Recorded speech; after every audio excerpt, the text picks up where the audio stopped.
You're listening to the Warlord Radio Podcast. Alrighty. Paycheck. Welcome back to the Warlord Radio Podcast. My name is Carrot Coleman. My name is Craig Meinhardt. And we are here with our good friend Jesse Whitedeer. Say hi, Jesse. Hello. Here's one of our few returning guests, at least so far. So we're lucky to have him. And he's sucker enough to actually drive down to Oklahoma for this. From Oklahoma, yeah. From Oklahoma. 2 days. It's about what? It's about a 2.5 hour drive. 2 hours. 2 hours to fucking come and be on our show. Thank you for having such poor judgment. Yeah, we're fucking lucky to be friends with people that have such poor judgment. I make awful decisions all the time, so here we are. We would not have you any other way, man. Probably a key reason of why we're friends. Totally.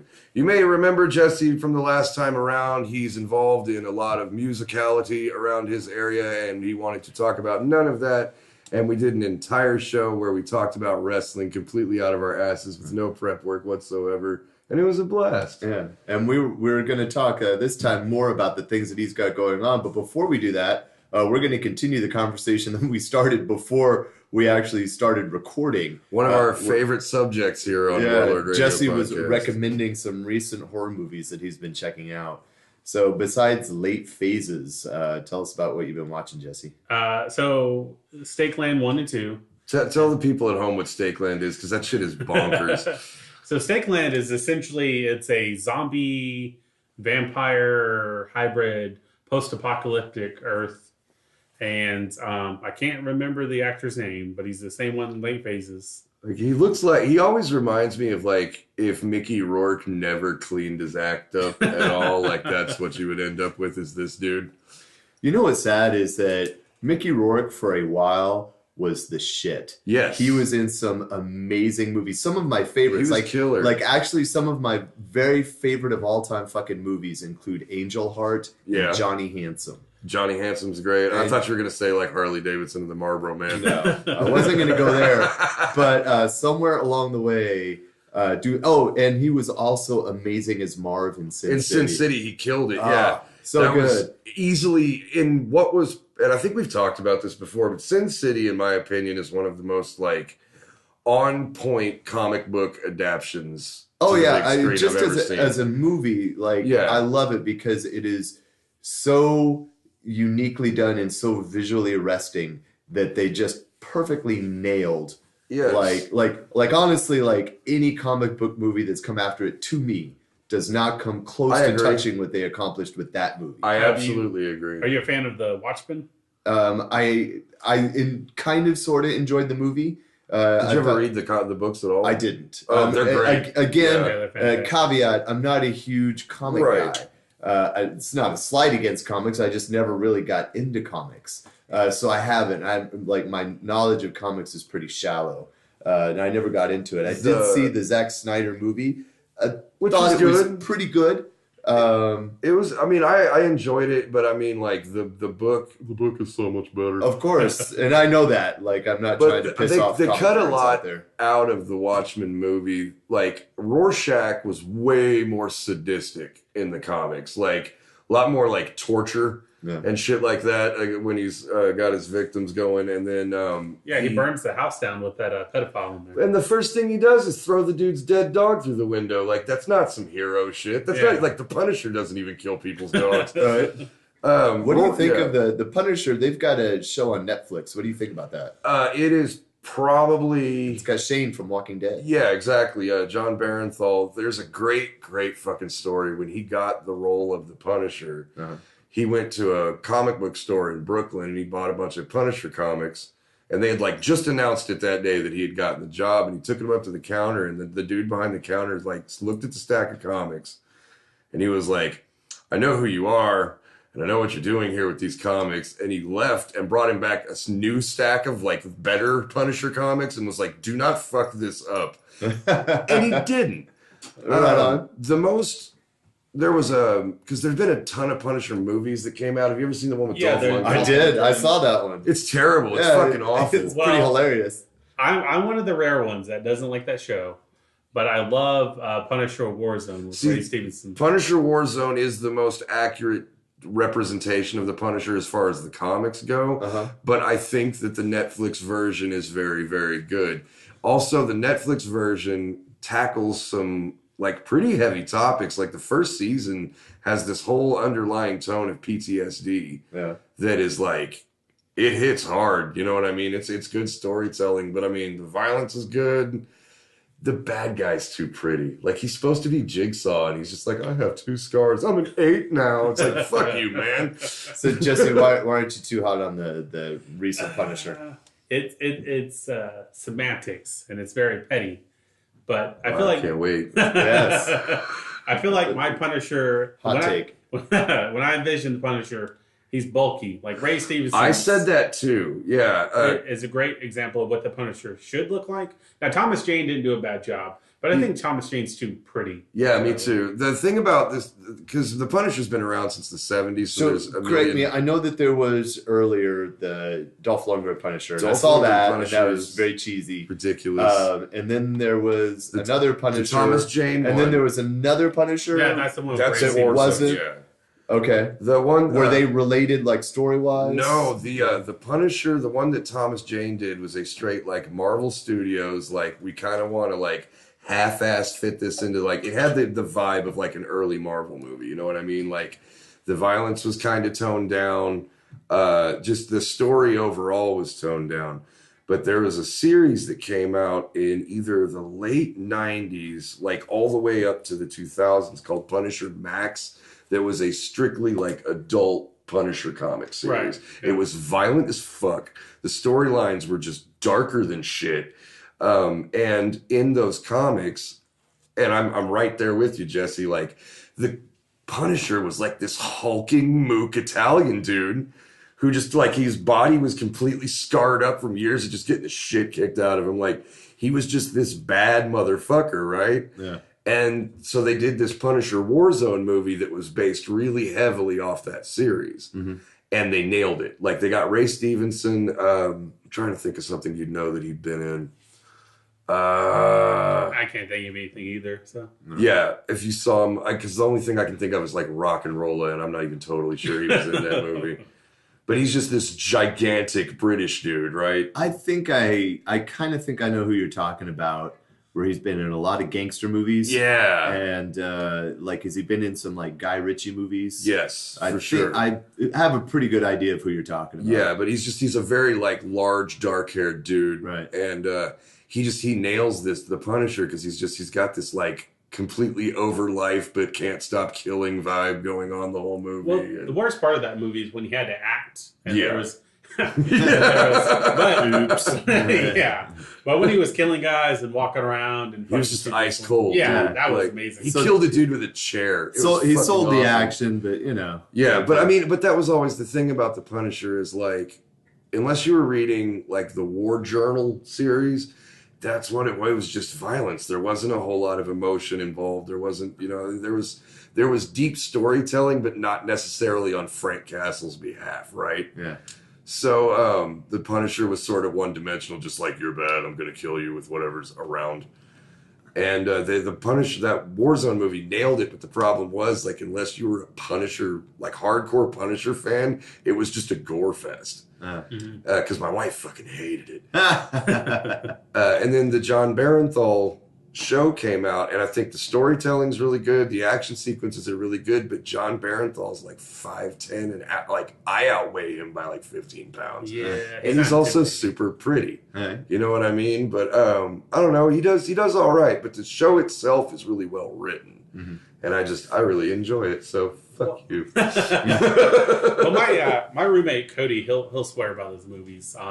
Or by that show, The Punisher. It's good, in my opinion. I like it. Right, and then he's also a huge fan of that Daredevil series. I think Daredevil, that's one of the best comic adapted properties out there, I haven't in seen my that opinion. one, so. But I love Daredevil. You're talking about the Ben Affleck one, right? Yeah, totally. That's the one. That movie was so fucking bad that the director's cut, which was better than the regular, was enhanced by the presence of Coolio. That's how fucking horrible that movie is. I mean, if you get Coolio, yeah, I mean, why wouldn't you? Made it. No, and then like, don't ask that for about some Halloween. reason, they were like, hey, Daredevil was so shitty. Let's take the shittiest character in the Daredevil movie and give her her own movie. And they did Elektra. And Elektra is quite possibly one of the worst movies I've ever seen. Like, not comic books, it is just a fucking terrible movie. Have you seen Joe Dirt 2? No. Oh, well. I was not aware they made a Joe Dirt 2. It didn't live up to the high standards of Joe Dirt 1? Well, I mean... He had the poo on him. Joe Dirt 1 was... It was a gem for its time. Yeah. Joe Dirt 2 was... I thought they were joking. Like, I thought I was getting tricked. And, not a good sign. Yeah. This is just David Spade fucking with everybody. Yeah. Was David Spade even Joe Dirt in Joe Dirt 2? Yeah, he is. And it gets really trippy because he has, like, flashbacks and he's, like, envisioning. And then Kick and Wing comes in. And then he uses, like, a lot of, like, meme culture for jokes. Who? Kick and Wing. He's played by Adam Beach in the first Joe Dirt. I don't know if I've seen... He's the guy that sells him like snakes and sparklers. Yeah, gotcha. the fireworks Okay. stand. Gotcha, Yeah, gotcha, yeah, okay. But Sorry, I'm not up on my Joe Dirt well, lore. I mean, Yeah. came Come from on. that place. Come on, man. Catch up. Do your research. But, yeah. It was alright. Yeah, okay.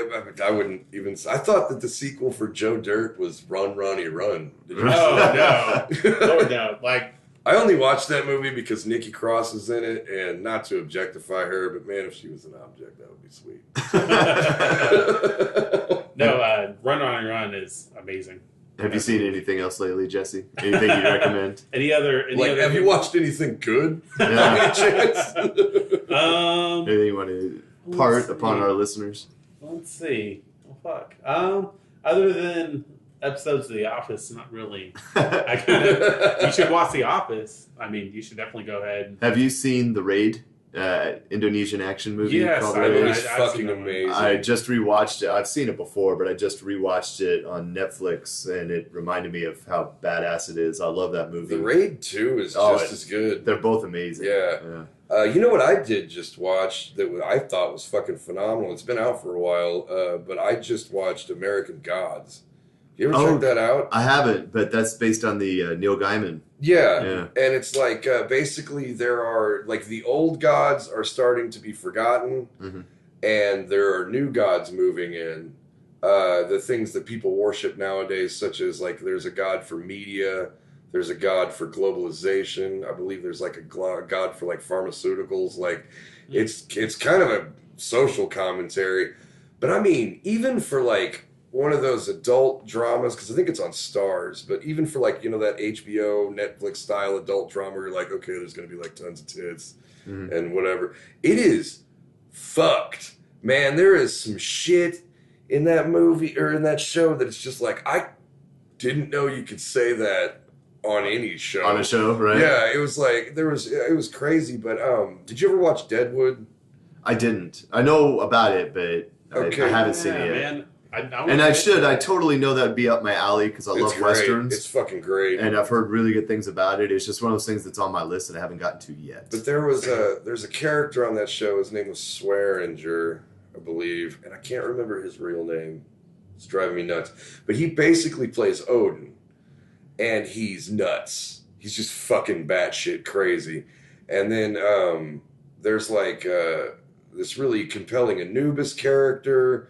And then at the center of it, there's just like the hero guy, like the little, you know, the typical archetypal heroic demigod. Right. And it's just, the show is so well done if you follow things like mythology and lore. And then they put like their whole Stars spin on it. And there's like a lot of floppy wieners and boobs, which is fun. Who can't get down on that, right? But one of the coolest things about that show is the god of globalization, which is essentially like the chief deity of the modern pantheon, is Crispin Glover, and his name is Mr. World, and he just fucking crushes it. Crispin Glover is one of those people where I'm like, I will watch anything you're in once. I don't think, if somebody invited me like, hey, I'm having lunch with Crispin Glover, I'd be like, no. Oh, I'd totally go to I that. don't know if I want to fucking meet Crispin Glover. I would totally go to that. He's such an oddball that it'd be highly entertaining to be around dude. There's some wild shit. Like, I learned that dude has this huge collection of medieval gynecological equipment. That seems fitting. I know, and I mean, I love medieval torture equipment and weapons, but for some reason, the gynecological, that made my skin crawl. I was just like, oh God, everything was horrible back then. How fucking bad were the gynecological tools, and where did you find such a high concentration of them, Crispin Glover? He was excellent in Willard. Yes, yeah, he was. The remake. Willard was fucking amazing. That's a great movie. He was also, did you ever, he did this, like, it wasn't even an art flick. It was like a weird ass little short film he did called Clowny Clown Clown. No. Where he does like spoken word poetry over just bizarre clown shit. And it was like, have you ever watched something that was so trippy you felt like you were on drugs? Yeah. Yes. It was kind of like that. It was like I had an out-of-body experience to where I'm watching myself watch this, and I look very confused. Have you ever seen a experimental movie called Begotten? No. Oh, it's pretty infamous. It's from I want to say the early 90s, but don't quote me exactly on that. It was directed by the guy who ended up doing a bunch of music videos for Marilyn Manson, and then he did the movie called Shadow of the Vampire. I've seen Shadow of the Vampire. And, that's great. Elias Mirhaj or something like that. I apologize if I'm butchering his name, but the movie is called Begotten. Okay. And it is about like 80 minutes long, so just shy of an hour and a half. It's completely black and white. It's essentially a silent movie. There's sound effects playing throughout it, but there's no dialogue. There's no music in the traditional sense. It's weird sound effects and atmospherics, and it is this complete kind of expressionistic take on the life and birth of a god in human form. And it starts with this kind of like deformed woman sitting in a rocking chair in this abandoned house, and she's kind of like rocking back and forth, and you're like, what the hell's going on? And she gives birth to this like mutant baby that grows into something like weird, and from that like other people grow out. I'm definitely not doing it justice because the visuals are so bizarre and extraordinary that sometimes you're not exactly sure what you're seeing. Yeah. And I would highly recommend you checking it out. Check that out. Like I said, you're definitely not going to see it on a streaming service. But you could probably at least find clips of it on YouTube. Okay. So if you haven't seen Begotten, 100% you should check it out because it is definitely one of the most fucked up in a good way movies you'll ever see. I would absolutely rank it way up there with like Eraserhead. Oh shit! Okay, yeah. Same play. Eraserhead's one of those movies. I've only seen it once, but it's stuck. You know what I mean? There's parts of Eraserhead that just like burned its way into my reptile brain. This will be the same way. Like Fair it's enough. basically like taking a very intense shroom trip without actually taking the shrooms. Sweet, that's way cheaper. So I actually have a wrestling question for you both, you two experts here. All right. I just read the Misfits biography. I think it was called This Music Leaves Stains. Mm-hmm. Huge Misfit Danzig fan. Yeah. And they were talking. I had kind of peripherally known that for a while that they got involved with professional wrestling. WCW. But the biography went into quite a bit of depth about how in the late 90s, early 2000s, that the Misfits, when it was Doyle, the guitar player, and Jerry Only, the bassist, and not Glenn. Kind of the Famous Monsters era. Famous Monsters era, yeah. And they have Michael Graves as the singer. They got quite a bit of money put behind them by the WCW. Yes. And it turned into more of a thing than just like a single like showing. Yeah. Which I kind of thought it was. They basically had their own wrestler. Yeah. Essentially. And Vampiro. Exactly. And apparently Jerry Only like built like a ring in his house so he could practice moves and all this kind of stuff. And I was wondering like what you guys knew about this. Well, what I do know, I know that Danzig had always been into wrestling, like ever since he was a little kid. Mm-hmm. And before they all split, he kind of took them, because if you don't know this about the Misfits, for some reason, Everybody in that band is ridiculously jacked. Right. And everybody that's ever been in that band is ridiculous. And I'm not talking just like, oh, that dude's in good shape. I'm talking like shredded. Right. For some reason, the guys in the Misfits were fucking always Doyle is still a monster. Yeah, he is. And but He's they also met. Yeah. But I guess they met Vampiro. Well, they met somebody else. It was like because they were working out. They met him in a gym. And it's like they got talking about bodybuilding and shit like that. And it was like, oh, I'm in the Misfits. Oh, I'm a pro wrestler. Holy fuck, we should do something.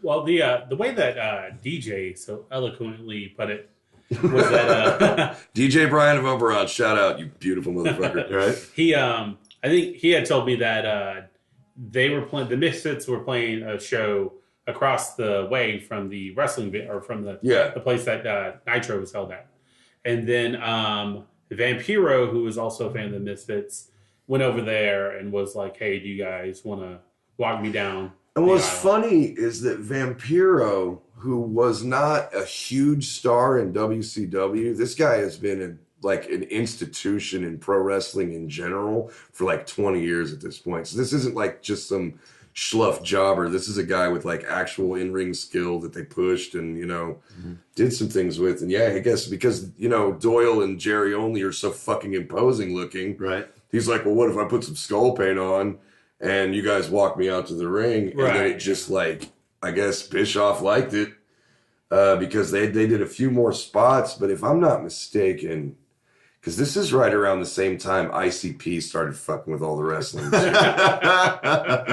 I want to say there's like a Halloween Havoc or like a fucking one of those like really random ass WCW pay-per-views where like ICP and somebody fought Vampiro and like Jerry Only and Doyle were there and they did a couple of spots, but like neither of them were in like wrestling shape. So they didn't actually really wrestle themselves. They took some bumps, which I count because that's like the hardest part of wrestling. Right. But they didn't, I think maybe they wrestled a match, but like whereas ICP, like they wrestled so many matches and they were so fucking bad. They had their own wrestling promotion. JCW. Yeah, and then the only memory I have of them is when they were wrestling Mike Awesome. He powerbombed Violent J on a bus, and then Violent J like slid off the side and just fucking fell. Like off a bus, kind of fucked himself up. Oops. I watched because JCW. It was like, what if two assholes who... It'd be like if me and Jesse just started a wrestling promotion tomorrow. I feel like you should. No, but like I feel like you should. If we had no funding whatsoever and we were like, hey, everybody just be as violent to each other as fucking possible. Because I watched a match where ICP fought Madman Pondo. Oh, yeah. And Madman Pondo is known for being like a less family-friendly version of Mick Foley. Like, this guy just, like, oozes blood all the time. Right. And he has these massive fucking scars on his forehead from how many times he's gigged himself and shit. And he took a stop sign. And he was supposed to do, like, an overhead stop sign shot on Shaggy Two-Dope. And, like, missed and, like, winged his forehead and just slapped his entire face with the fucking stop sign. It looked so fucking painful. And Shaggy just, like, hit the mat and laid there for a minute. And it was just like he was done.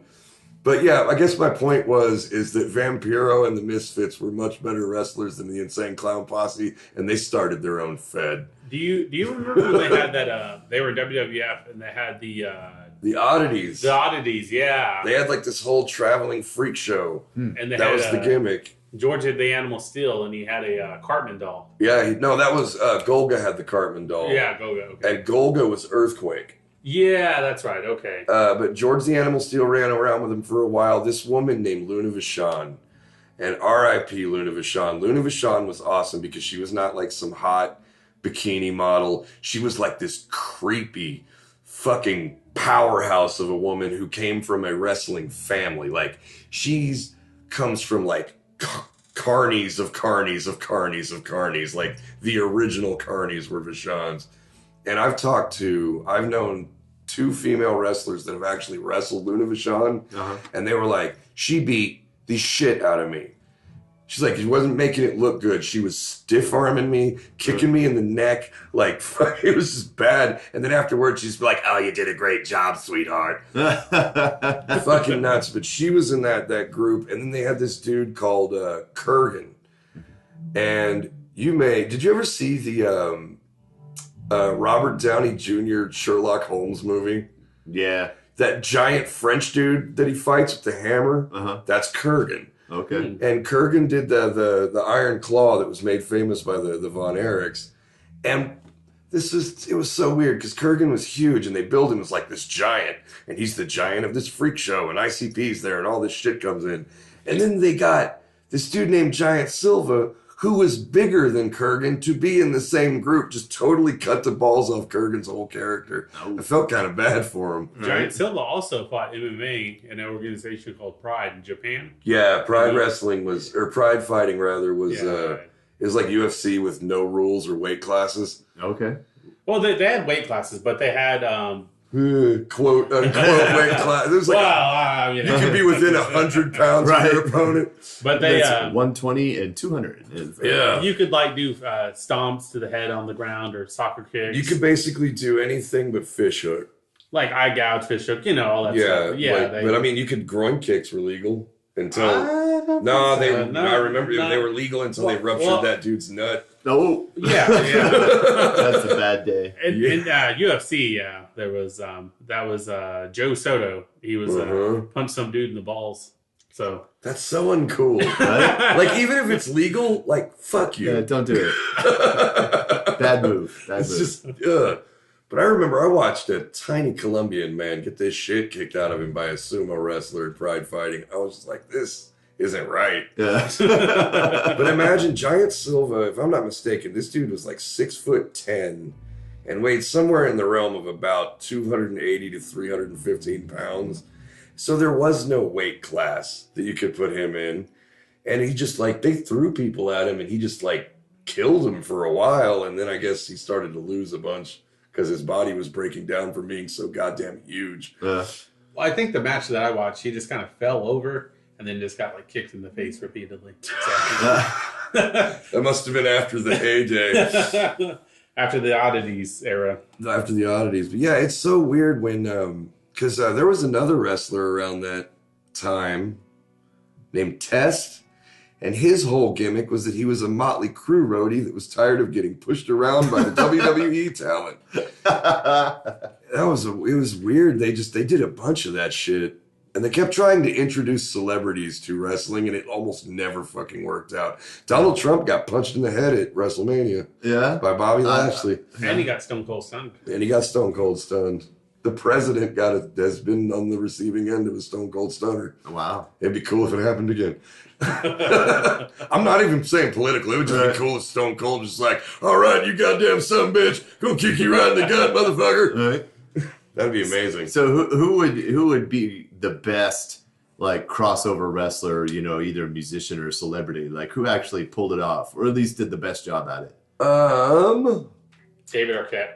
No, it's joking. I mean, you laugh. His new matches have been fucking raw, though. I saw a YouTube clip of him getting gouged with a fluorescent light bulb. Ooh. And dude bled like a stuck pig. When he first started to wrestle, it was which pathetic. Anybody would. Oh yeah, I'm just saying though, it was gnarly. You know what the thing about those light bulbs are though? They don't hurt. Yeah. When you hit and they bleed. Well, they got compressed air, so they pop out. Yeah, they pop and there's powder everywhere. What you really got to do is watch your eyes because that shit gets in your eyes. It's bad. Yeah. Oh god, that fucking hurts. But they will definitely. The thing is because it looks really gnarly. It looks like you're gushing out of your forehead, but really what you have is a million tiny little abrasions that don't really hurt that bad. Right. Until after. When you start sweating in those motherfuckers, they start to sting. 2 days later, I'm sure it sucks. Yeah, but when David Arquette started to wrestle first, it was pathetic. It was just me on the second day of Dallas Cowtown wrestling school or whatever was better than David Arquette. But lately, he's been putting in the work and training. He's in a lot better shape, and he's insane. Yeah. So I mean, he's taking these bumps because I guess he doesn't give a fuck about an actual wrestling career. He's like, if I break my back, I fucking break it, whatever. Yeah. And he's just been doing wild shit. But trying to think of somebody who was like famous beforehand, and not for being an athlete, but joined the WWE and actually did all right. And nobody's really coming to mind. Ronda Rousey's not doing bad. She's doing really good. Yeah, but she was an athlete first. She was an MMA fighter. UFC fighter. And one of the reasons, first off, she's a good athlete. Like, she's a damn good athlete. So, I mean, and she's obviously putting in the work. So, I mean, she's green for sure, but she's doing a pretty damn good job. But the thing about her, she has legitimate toughness that kind of bolsters her whole vibe. Like, everybody knows that, like, if somebody got froggy in the ring and started just actually fighting Ronda Rousey, they'd probably get 7 shades of shit beat out of them. Right. Like, she's a legit tough guy, you know what I mean? Yeah. But trying to think, Jon Stewart did the worst fucking thing ever in wrestling. That was pretty bad. He just did a promo, like fucked it all up. Like the Daily Show, Jon Stewart? Yeah. They brought him into the ring for something. I don't remember what it was. But he just did terribly. Actually, Mr. T. Mr. T was an actor. He only wrestled a handful of matches and they weren't great, but I was a kid. Well, he was a Tough Man winner. Mm-hmm. Yeah, before he got into acting, because that's how he got the Rocky role. Exactly. And so when... Did you see when Meatloaf got RKO'd? No. Okay, so what? like the musician Meatloaf was on Raw. Why? I mean, why not? Why wouldn't he be? I'd do anything for love, including this. Yeah. But he was supposed to take an RKO by Randy Orton, right? And he didn't sell it at all. So Randy Orton does the RKO, already hits the mat, and then Meatloaf just kind of like falls over and like shakes for some reason. And then it's amazing though.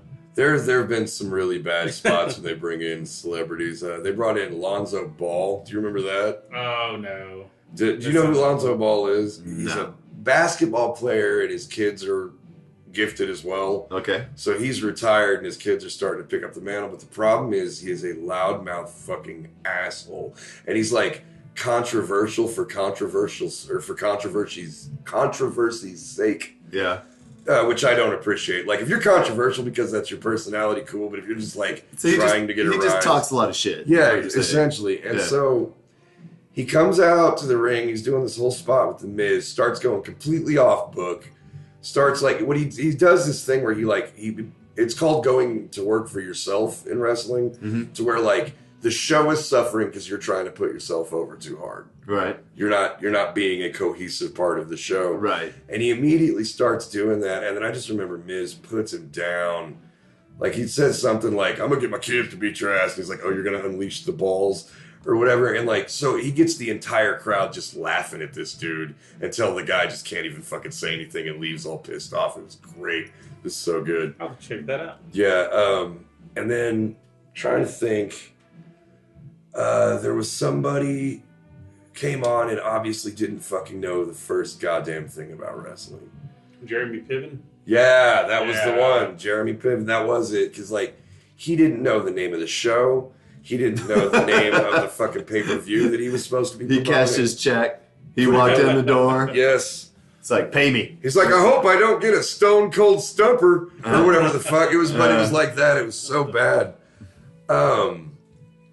But yeah, actually, that's a really weird thing. There are not many people there are plenty of wrestlers who went on to have, famous careers in other areas, but there are very few people that were famous first, right, and then came to wrestling that aren't from an already athletic background. Yeah. Because, I mean, if you're doing that, we've got tons of Olympians and strongmen and, UFC fighters, boxers, like all kinds of shit.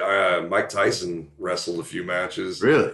They were okay. Uh-huh. His character was great because he was just him. He was just tight. Yeah, he was a dick. It was when he was still fucking on fire. Right. He was Iron Mike Tyson, and I do know that he punched Stone Cold Steve Austin in the face for real. Ouch. And Stone Cold Steve Austin was like, "That's the hardest I've ever been hit in my goddamn life." So when I popped up, I just kicked him right in his dick. Because Stone Cold, part of the stunner is he kicks you in the gut. He's like, I aimed a little bit below the belt on that one. All right. Just apparently he just kicked Mike Tyson in the nuts for punching him in the face. Which is good times. Right. You know, and then of course you've got Captain Lou Albano. I mean, he was a great wrestler, great manager, and he went on to be the main character on the Super Mario Brothers Super Show in the 90s, which was awful. Like, you could tell he just didn't want to fucking be there at all. Right. But he got paid. So. He did, absolutely get paid. Dude's got a mortgage. It's all good. Exactly. So what have you been listening to, Jesse? Well, I'm glad you asked, Craig. I got real formal all of a sudden. You know, STD as always. Diesel Beast as always. Yeah, you'd be cashing your check later. Right. Yeah, no, I really appreciate all the pandering you're doing. I think that my friend Mackenzie Fox's band, Layers of Pink, which is this kind of like pop, indie style rock bands, but it's easy listening. It's, Layers of Pink. Now, are they out of Ada as well? No, they're out of Oklahoma City. So, and they're going on tour this summer. Right. They'll be in Ada on the February 22nd, rather. But no, they're great. Send them through here. I might be able to get them a gig if they're coming south. Yeah, I think they have a lot of dates booked, but yeah, for sure, man. Right on. Crowbone out of Oklahoma City. Yeah. I love me some Crowbone. Turbo Wizard, Oberon as always.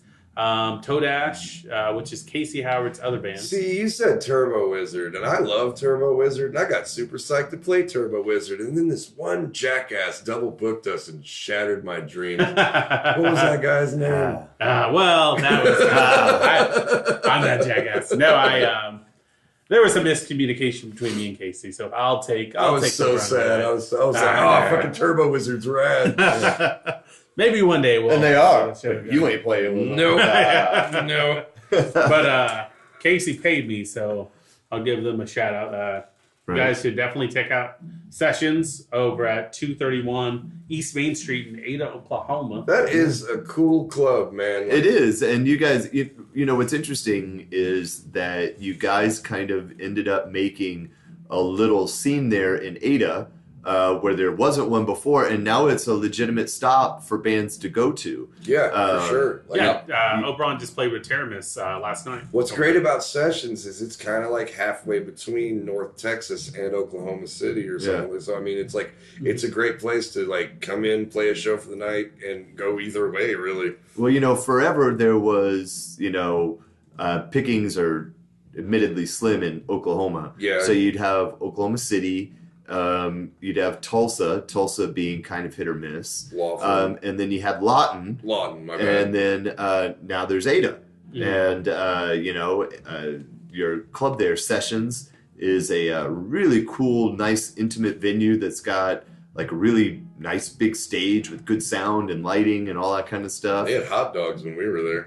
It's just it's a very cool place to check out bands. So it's pretty sweet that you guys have created another stop for rock bands, metal bands, all that kind of stuff. Oh yeah, for sure. For being able to go through. I slapped DJ in the face with a hot dog while he was on stage. That happens every night in his life. But he chucked one at me while I was on stage. DJ was pretty inebriated that evening. Yes, he was. Did you see? He was having fun. There's a picture of that night of me and John from Silvertongue laying on stage during DJ's set while he's laying on stage, playing and singing on the floor. Yeah. Like just straight up on his back, trashed. It was great. That was so much fucking fun, dude. That was Ziggy's first show with us. Yeah. Was Ziggy like, all right, this Ada's the place to be? Yeah, he was. No, he was like, man, we got to do more of this, all the glitz, all the glamour. I just remember it was 80 degrees in North Texas, and we got out there, and it was like 40, and I was freezing my dick off because I did not dress properly. Yeah, it was like late November, early December when we played there. Yeah. And then I spent like $30 on beer before the bartender was like, you guys know you get Lone Stars for free, right? Well, PBR's Lone Stars. Or whatever, yeah. Well, that's why you should book through Whitedeer Entertainment. Oh, look at that. We'll take care of you. The professional plug right there. Actually, I do think I did book that show. That's on me. You did, but we had a blast. That was, we love playing in Oklahoma, but like Craig said, it's real slim pickings up there. So, I mean, especially if you're a metal band. There's like only a few places I've found that we can play. I think that, and that's the plan, and Casey's a very smart man for building a club in Ada that's home to all the weirdos. Yes. So it's like, all the metalheads, all the horror movie fanatics, all the, possible serial killers, get out there, get to all hang out. Basically our core fan base. Yeah, I was about to say, that is who I'm shooting. I am trying to sell those people t-shirts. But yeah, no, it's so we have bands that are on tour coming through. You guys have each played there.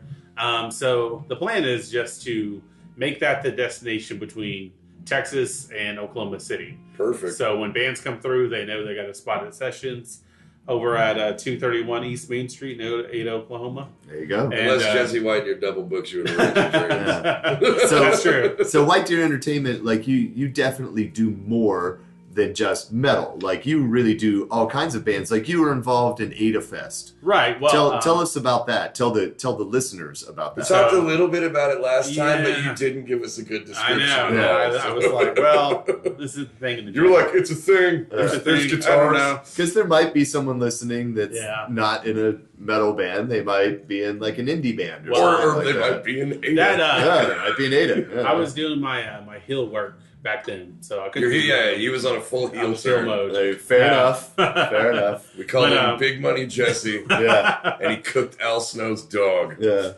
Well, this Tuesday. No. So to answer your first question, I started originally when I started doing shows before it was the Whitedeer Entertainment moniker. I used to do like dance parties. No shit. Yeah, and they were god awful.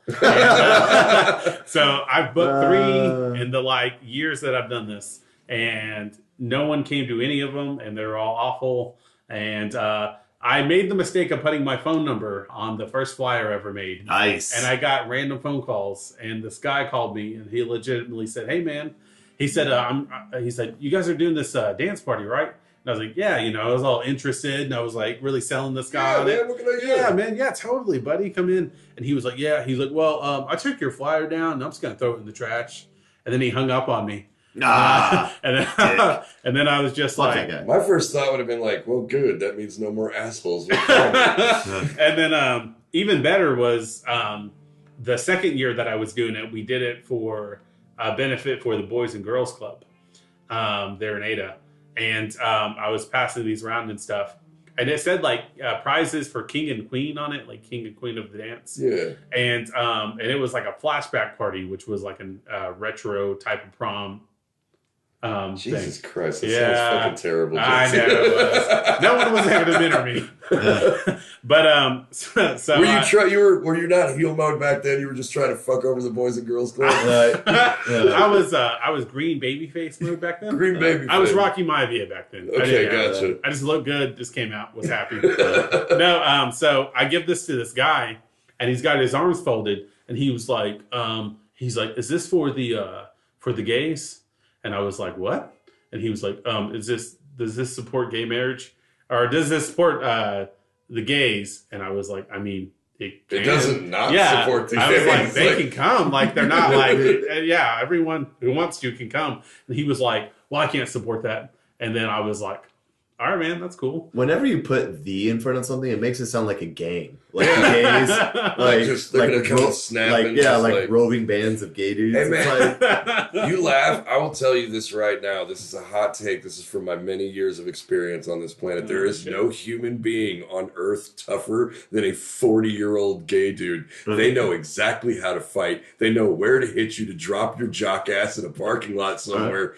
Don't fuck with 40-year-old queens. They will fuck your world up, man. And I have no doubts about that. I just find it strange that anybody would refer to anybody else as the something. The something? Somethings, yeah. It's like, here comes the... You can, I'm pretty sure that you know that something racist, sexist, or just, insensitive is coming up, because whatever it is, like if you were to say like the blacks, it's like, come on now. It's like the same thing with I had one dude ask me one time if I was a gay. Right. Are you a gay? And I was just like, man, Yes. Caught me. Why You wouldn't caught you be? me. No, but I'm so gay, I loop back around and straight. Right? but AdaFest is My wife's gonna be so pissed. news for her, right? Yeah. No, Sorry, honey. no. She knows. All right. No, AdaFest is AdaFest is a yearly event, and it's it's the end of August, so it's the last Saturday in August. So this year, I believe it's the 25th, 24th, 25th. That's 2 days after my birthday. I might just have to come fuck with you for fun. You should. There you go. So, birthday party, birthday dance party set up for Carrie. Oh my only for you. God. That I might pissed have me to. off so I'm gonna have to much. bring it back. Nice. They were awful, so I can't understand that. I love the honesty. Yeah. No, Craig was there to mentor me. No, Carrick was there to say like, "Hey, buddy, Right. let's not do these things." If I had known you back then, I would have called you immediately. Like, what the fuck are you doing? Carrick is the Vince McMahon of dance parties. Oh God, yeah. Let me tell you something, pal. You're gonna need more tits. But AdaFest is it's an ensemble of all the move makers in Ada. With Brad Jessup, David and Deanna Piercy, John Bomboy. So you essentially have all these people who want to bring something cool to Ada, and they want to do a music festival. So you have side stages, you have art booths, Vendors. vendors. You have like a main stage, and the cool thing is that each headlining artist has a link to AdaFest in some sort of way. And I can't announce the headliner. I will, like in private, but I can't now. You can. Yeah. Like they just announce it. They You know won't. who listens to this show?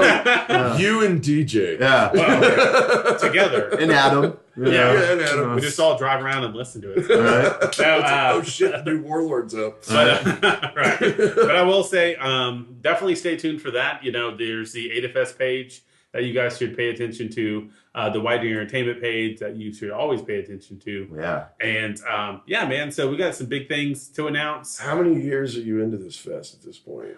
This is my third year. How long has it been around?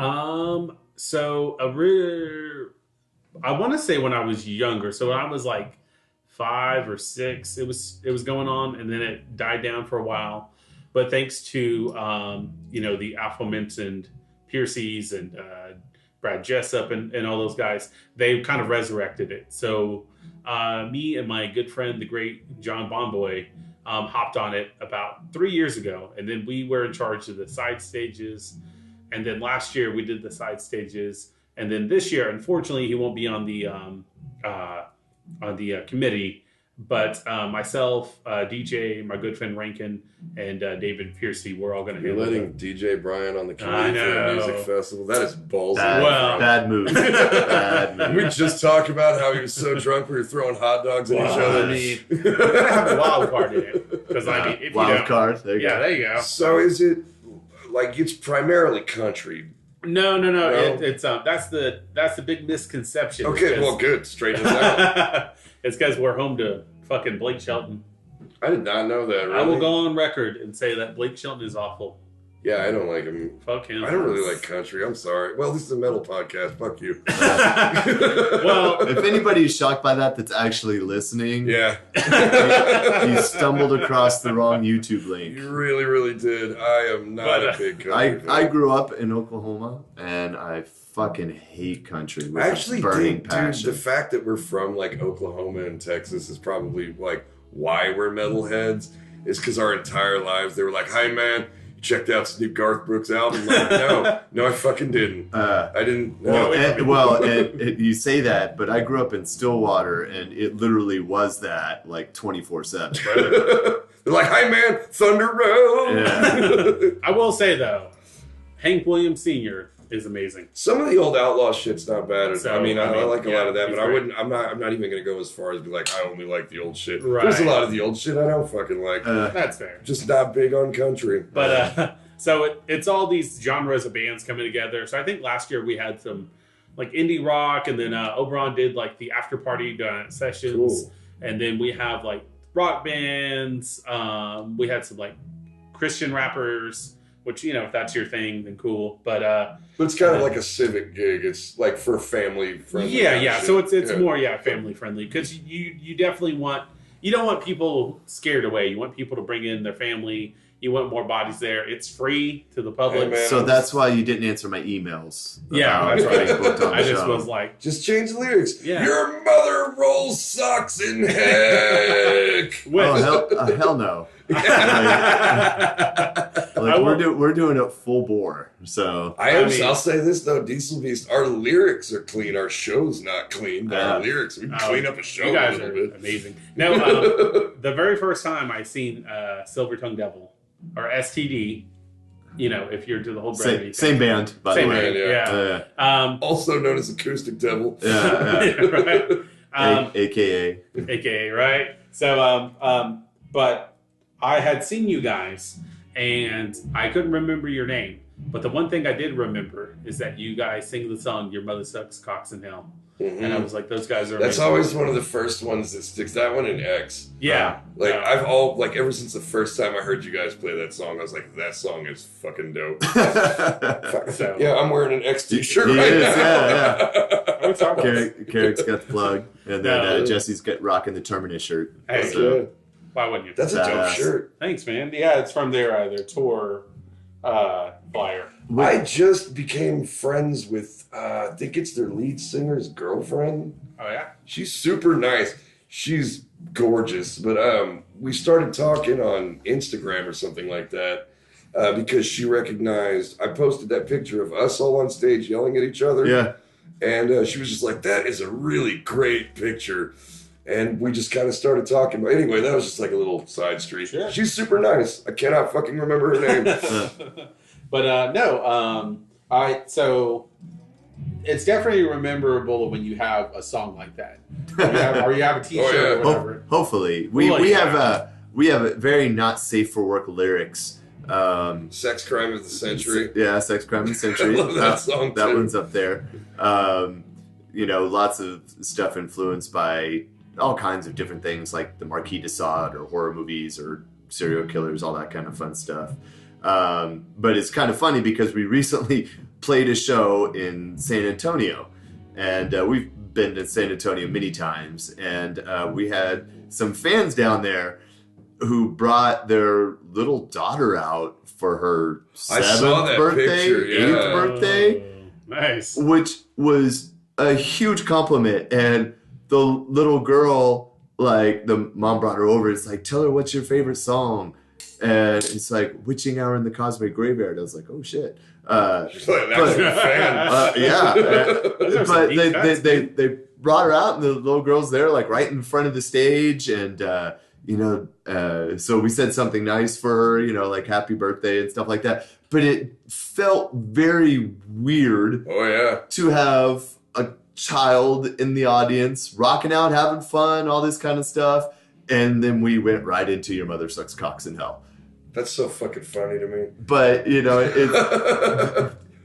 our drummer David was like, yeah, I kind of cringed at that. Maybe we shouldn't have played. It's like, no, it's like you're at an STD show. Yeah, you'd be let down if we in any way like made it PG-13 or toned it down. And what if you got mad too? That'd be like going to Guar and being like, "Hey man, you splashed blood on my kid." It's like, "Hey man, you came to a fucking Guar show." Yeah, exactly. Did she throw up the X when you guys sing X? She didn't throw up the X, but she was kind of like singing along and dancing around there in the front. That song is like the most catchiest song, I think. I love you guys like brothers. I would really have to think about whether or not I'd let Jack come on the show. I'm not saying no, but I am saying that like there'd be some thought. Right. I have a question. You'd probably have to catch some gruff from Heather. Fuck yeah! She's like, she'd be like, if he repeats anything, he can never see a lyric sheet from Craig. I have one question. What's your question? Just one. That's all you get. Has Jack cut another Hill promo on you? Oh yeah, are you fucking kidding me? He does that shit all the time. He says fucked up shit. Because you heard the one he's referring to is when I made it in the paper. Yes. Okay. For those of you that don't know what happened, it's a great story. Was at a school assembly with my kid, And my kid, just like me, is a fucking ham. Right. And so the guy in the assembly started letting they were like, tell us something that your daddies are afraid of. So is he walking around with the mic? Is that what he's doing? Exactly. Okay. And well, no, he's on stage and he's calling kids up. Okay, I got you. He's like, tell us something that your dads are scared of. And my kid beelines towards the stage, grabs the mic out of the dude's hand, is like, my dad's scared of dying alone and that nobody loves him. And I was like, bro, you're supposed to say like spiders. Yeah. He was like, and spiders. I'm like, fuck. Damn. So brutal. Not even 2 days later, my boss, who's actually playing drums in the other room right now, if you can hear that, sends me, and it's like first thing in the morning, it's like 6:30 in the morning, so I'm like rolling out of bed, and I get a text from my boss, and text from your boss first thing in the morning is never great. Right, you're like, oh, fuck what I did. And I open it up, and it's a fucking newspaper article from the local paper recounting that story. I was just like, oh, fuck. Can you sign a copy of that paper for me? Yeah. I really should. I should make copies of that. But yeah, like, so that... And dude, it was so bad that when I was leaving the assembly, other dads were coming up to me like, that was fucking brutal. The cherry on top of that is also like, after I sat down and am sitting there drowning in my own embarrassment, I immediately win a raffle and have to go back up there and get like a fucking lawn chair or frisbee or something. I was just like, oh, I don't want to. It's the only time in my life where I was uncomfortable on a stage. You're like, thanks, I'm going to go drink myself to death now. Yeah, pretty much. I was like, fuck. But this little kid... Brutal, just cut right to the heart of it. And the thing is, he's got sack. This kid is not scared as shit. Right. Well, go figure. And yeah, but he'll move me the other day where I told him to go pick up his Legos or something like that. And I told him to pick up some Legos, and I went in the other room to do something. I came back. He still hadn't picked up his Legos. And I'm like, I thought I told you to pick these up. And he just goes, I thought I told you I wasn't a punk. Ah! And I'm sitting there, I'm like, that attitude is going to save your life one day. Today is not that day. Get your ass in your room. Did you have to fight the reflex to just backhand him across the room? No. I mean, because I am not a child abuser. No. I don't mean it that way. But I fucking get it sometimes. Yeah. Like, I'm not saying, like, take your day out on him, but, like, a nice swift uppercut to let him know you're not fucking around. Like, right. A good choke slam, maybe? Right. Yeah. But he wrestles me. Oh, and he's come up with his own move, and it's fucking painful. He does a corkscrew elbow where he drives all like 45 pounds of his body into the point of his elbow. And which I'm sure is very sharp and pointy. And it's always in the balls. Yeah. Always. He never hits me anyway. It's just like elbow right in the nuts. And I'm like, it just takes me out of the game, man. He's a little beast. He is a monster, and I love him to death. All right, well, shout out to Jack. We're going to take a quick break, and then we're going to come back with round 2 with Jesse. Yes, sir. You're listening to the Warlord Radio Podcast. And we're back for round 2 of the Warlord Radio Podcast with Mr. Jesse Whitedeer of Whitedeer Entertainment. Bang, bang. Bang, bang. So you are going to regale us with some band stories. Yeah, specifically shitty bands. Yeah, we want the dirt. Lord, yes. So, in my time of being a promoter and, doing booking and all that shit. Which is how long now? 2 years? 3 years. Okay. I don't know. You've made pretty damn good strides in 3 years, man. Your reach is far. I recount that to just knowing a lot of cool bands like you guys, and I have a lot of people helping me out. So, and being on the coattails of Oberon definitely helps because Oberon played with both of your guys' bands, and I don't think we would have ever met had I not followed them around. No. So shout out to those guys for Absolutely. Those guys are our brothers. That was one show that completely, because we met Oberon and Silver Tongue Devil the same night, and it was it just completely changed the entire trajectory of where Diesel Beast was going. Like all of a sudden we had buddies, and it was I don't know, man. It was my favorite shows are Silver Tongue Devil Oberon shows. Because are we even playing a show at that point, or are we just partying? Yeah.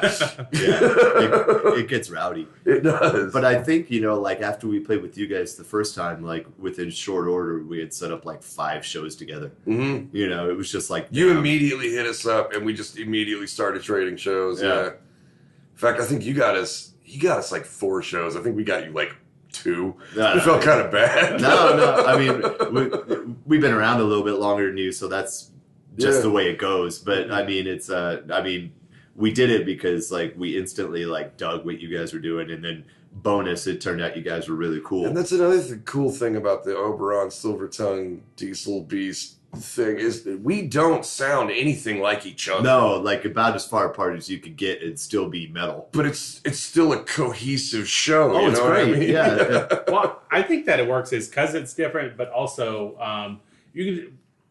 All 3 bands have great chemistry with each other. They all gel well. Everyone gets along, and you can tell it. Everyone's having a good time. Yeah, and I think that's it translates. Yeah, absolutely. Good. But going back to shitty band stories. Yes, not that you guys are shitty bands, but sometimes. We've had our moments. Yeah. Oberon too, you sons of bitches. I'll start this off with some words of wisdom that I learned. As a promoter? Yeah, as a promoter to bands, out there, and then we'll go into start burying people and shitting on everybody. Cool. Nice. Go full heel. Yeah, exactly. No, if you're an upcoming band, especially if you're a metal band, quote unquote, whatever that means nowadays, please, for the love of fucking God, promote yourself. Yeah. Share your flyer. A little bit important.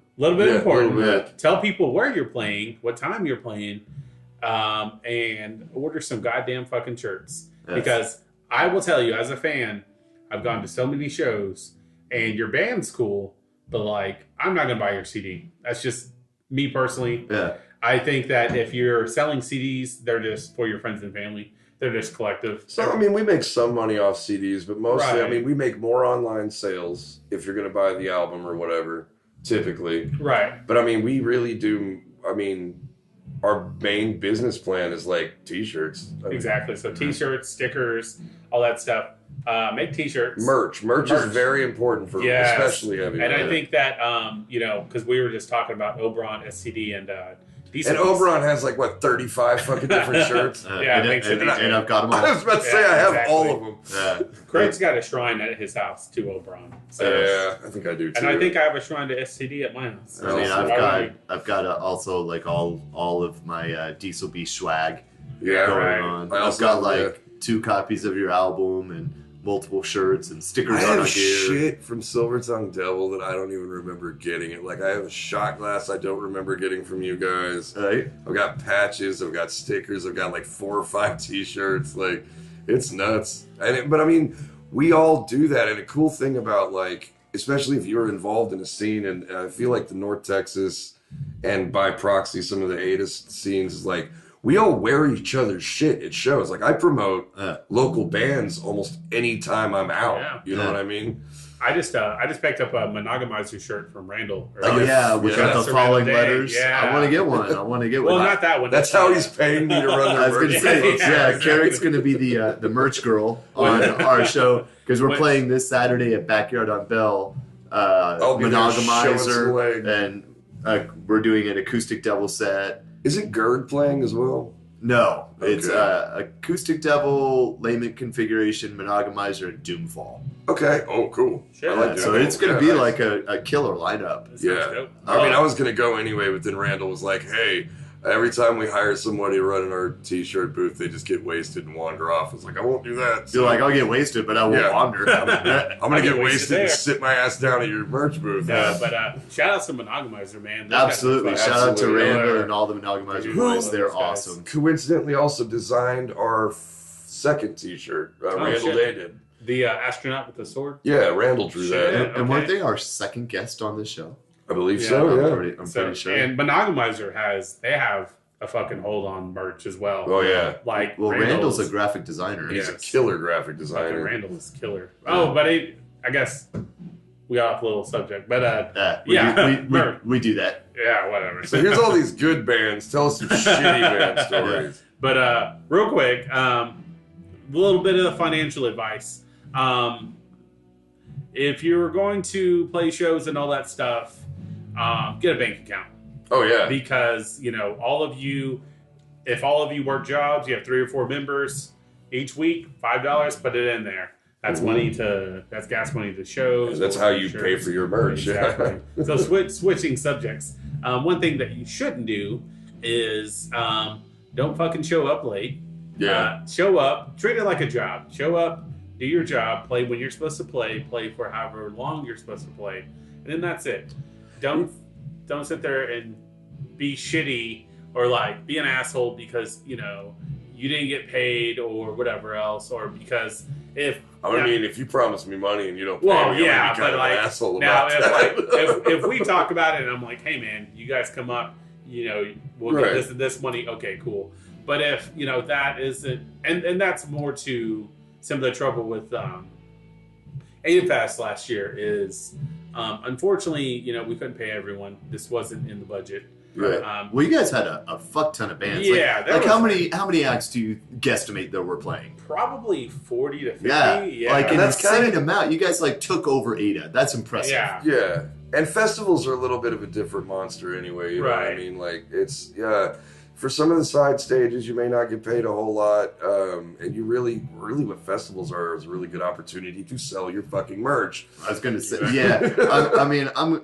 Look, I encourage anybody, like, if you're in a band, like, if you can make money, like, from a club or promoter or whatever. Absolutely do. Go for it. Yeah, I was absolutely. like, but to be totally honest, is you need to rely on yourself and yourself only, and you need to basically count that the only money that you're going to make is merch. Yeah. Absolutely. And if anything else is... And if you can't do that, or if you have a problem with that, just don't do it, because I'm going to tell you right now that you're just going to be filled with bitterness because most clubs aren't going to pay you. Most of the time, there's not going to be a door, and unless you're a traveling touring band with some kind of promotion behind you, you're not going to get a guarantee. I will say this, we don't typically get a guarantee, but like we do make it pretty clear. It's like...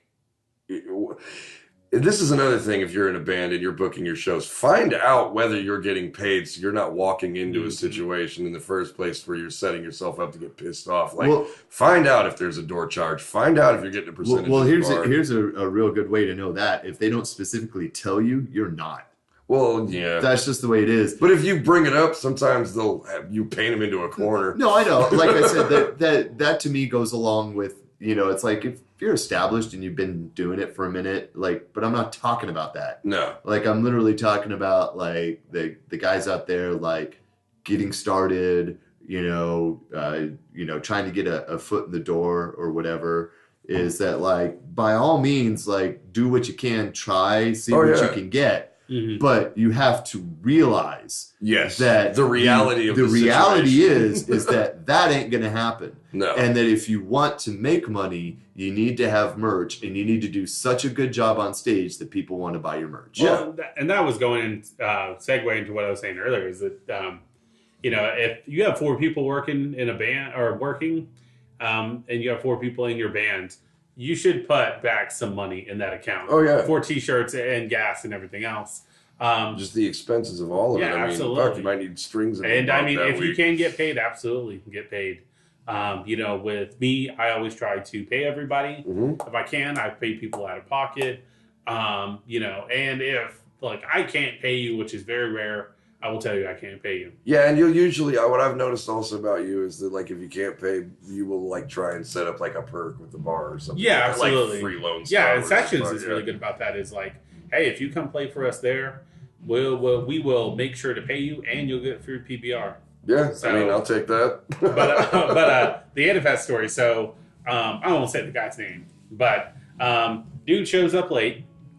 Shows up halfway during his set when he's supposed to be playing. What? Yeah. Is this like a singer-songwriter or a band? It's a 2-piece, so a duo. But like an established? No, they were kind of up and coming. There were 2 local musicians in Ada. So they show up halfway through their set time. When they were supposed to be playing. Assholes. And they're like, oh, hey, man, so I accidentally locked my 2 guitars in my shed. And I'm like, well... Bust the door off the shed. You have a show, buddy. And he's like, and we woke up late, so like... you ain't playing.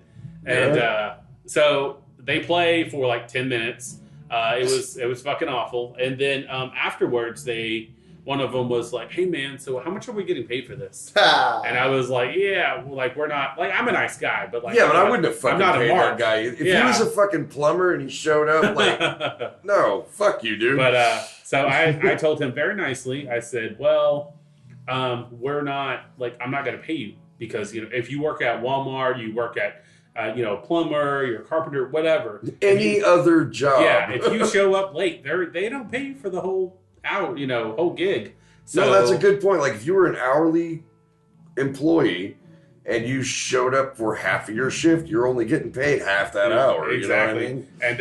And so I was, man, we can't do that. Like I told you up front, like we can't pay you. You guys agreed to the show, which I appreciate. Which they did get free. They got comped free drinks. That's more than they deserved for that shit. I'd have taken them away from them. These are mine now. You don't fucking deserve that. So they made damn sure to grab all the frappuccinos because it was at a coffee shop, and they made sure to grab Hot Shots Coffee and Ada. We're gonna be so fucked up off coffee. But they made damn sure to grab all the muffins and frappes and all that other stuff. But, when I told him I couldn't pay him, he was like, "Oh, this is fucking bullshit." No, it's not, because you showed up halfway through your fucking allotted time. You were not prepared for anything you did, and you got up and played 10 minutes of a shitty set. You don't deserve dick. You're lucky you got your Frappuccino, champ. Fuck off. I'm sorry, but if I was booking that show, that would have pissed me off. You don't get paid for not doing the work. I think Craig or Carrick, I think that you just earned a spot in Whitedeer Entertainment. Sweet. There you go, man. There it is. No, and I've had bands at the Blue Note who are gracious enough to give you free PBR and pay you, the Blue Note in Oklahoma City. Nice. I had a band play for me, and the thing is at the Blue Note, they'll give you free PBR for the bands. Mm-hmm. And if you work merch, okay. But that's nice of them. They don't have to do that at all. Exactly. And but I had a band go get beer. They would say, "Oh, it's for me and my guitarist, me and my drummer, etc." And they would just pass them out to their friends or to their girlfriends. And that's fucking slimy, dude. Don't fucking do that shit. And because that's how you get venues to stop doing that. Exactly. You're fucking it up for everybody else. And then else. you're fucking up for, exactly. You screw me out of free PBR, I'll beat the shit out of you. And my favorite story is back in my early days, we were doing shows at the ECU Ballroom. And the thing there is you rent it out for $200. You couldn't drink or smoke there, but you could play a show there. So we would rent out the ballroom where they had proms and shit like that, and then we would bring our own PA, bring our own sound, all that stuff.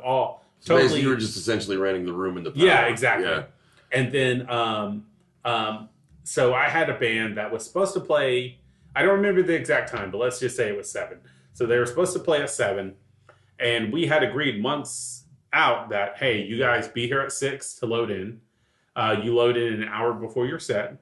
So then that way, any complications happen, you're already there, your equipment's there, you can get on stage. Which also I will mention that, that's pretty standard. If you show up as early as you can, but I understand if you're headlining, and you don't want to show up 5 hours before you go on stage, I get that.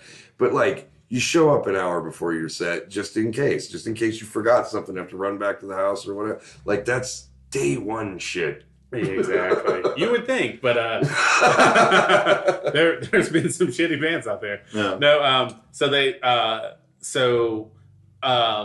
messaged the guitarist who I've been in contact with at 6, and I said, "Hey man, just letting you know, you guys are supposed to be loading up now, you're on your way." And I'm a pretty flexible guy. Yeah. But a bit naive, when I was starting out, but who isn't? And then he was like, "Yeah, man, we're totally on our way." Okay, cool. 10 minutes go by. "Hey, man, you're on your way?" And they lived in Ada, which was the thing. So it's I can see your house. Yeah. And they weren't so it wasn't but a 10-minute drive, and nothing. So then it's 6:30, and I was like, "Hey, man, pushing it, dude. You guys are supposed to be here. We need you load in. You guys go on first. You're opening. We need you here to get your equipment on stage, to make sure everything sounds good, so that way we can mix everything and show sounds great." So nothing. So it's at 6:40, and he's like, hey, dude, I'm totally on my way. Like, I'll be there in a little bit. We're on our way. I'm so sorry, dude. Okay, cool. Whatever. At this time, I'm like, just make it. Yeah, just be here. So it goes until 5 minutes until the show. So he calls me because we had been texting prior. He calls me and he's like, hey, man. And the first thing I said is like, all right, where are you? Because you guys not only are you supposed to be here 55 minutes ago, but you're starting to play. You have to play in 5 minutes. Yeah. And it's going to take you more than 5 minutes to unload your car. Exactly.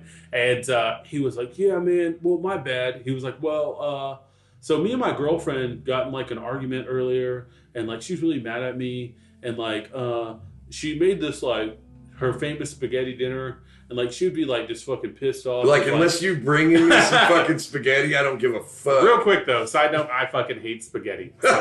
So no deal, But he was like, yeah, so she'd be really mad if like I didn't eat it.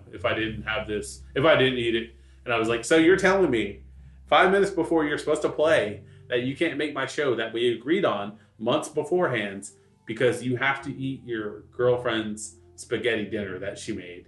And he was like, well, yeah, man. He's like, well, when you put it like that way, it sounds bad truth. when you, yeah. It sounds bad when you say it that way. And I'm like, no, like, what the, like, how the fuck did I say it? Yeah, like, I don't understand. Okay, let me try it another way.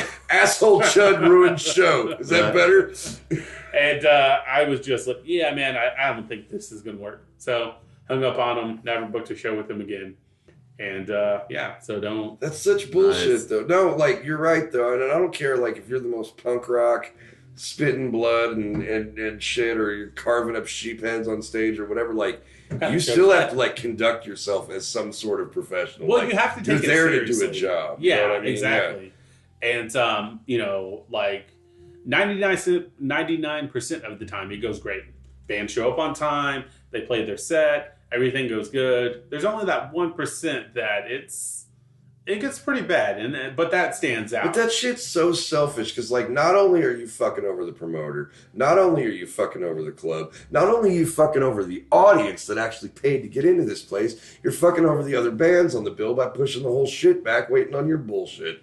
Like, it's like one of the most selfish things you can do when you put together a show and then one person just decides that they're better than all of that. You know what I mean? It's like, fuck you, man. Well, I got to eat spaghetti dinner, bro. So, like, I can't make your show. Like, again, you bring me some spaghetti or I'm going to kick your ass. So, a club that we played in a small town called Taylor, Texas, it's called Black Sparrow Music Parlor. Okay. It's a fabulous club to play. But over the men's urinal, they have a Henry Rollins quote that is amazing. And I want to read this to the listeners out there. I'm a huge Henry Rollins fan. Like you should be. And if you're out there, you should also be a huge him and his work with Black Flag and his early like solo work. Back when I was a kid, like that was like the definition of like punk rock. And I still love the ethic. To me, like punk rock is about doing it to the max your own way, not about getting fucked up and fucking off. Yeah. So this is his quote. It says, listen to the stage manager and get on stage when they tell you to. No one has the time for your rock star bullshit. None of the techs backstage care if you're David Bowie or the Milkman. When you act like a jerk, they are completely unimpressed with the infantile display that you might think comes with your dubious status. They were there 3 hours before you building the stage, and they will be there hours after you leave it tearing it down. Yep. They should get your salary and you should get theirs. Yeah. That perfectly encapsulates exactly what your mentality should be. Is encapsulates a word? Encapsulates. Okay. That's my bad. No, I didn't mean to call you out. I legitimately didn't know how stupid I was. No, I said it wrong. Encapsulates. But like that was he nails it. He nails that. That's completely 100% right. That's there are so many other moving parts to the machine other than you just fucking rolling out of bed and grabbing your guitar and going to a venue. You know what I mean? There's so much other shit going on. And you have sound guys that are there. You have bartenders that are dealing with your fucking shitty friends. Exactly. Like you have all of these this little community that are coming together for this one show. To put you over. To put you, exactly, to listen to your band, to listen to you play your songs, and then all the while so you can complain that, the sound's not right or whatever it is. And that's debatable, but that doesn't require you to act like an asshole. Exactly. And a lot of those problems you can talk about, you can work it out. Maybe the sound guy's inexperienced, maybe he's new. That's sort of an excuse, but fuck up DCB sound and find out what happens. Jason's eye twitches and his head spins around and he gets real Jason mad. is the guru, so he really has is. the right to. Yeah. But it's just one of those things though, is you do your part, and if the stagehand or promoter, whoever, they don't do their part, okay, then call them out. Yeah. And then you guys can talk about it, hash it out, or you can, fight about it, whatever you want to do. Yeah. I'm not here to judge, but just as bands, show up, do your set.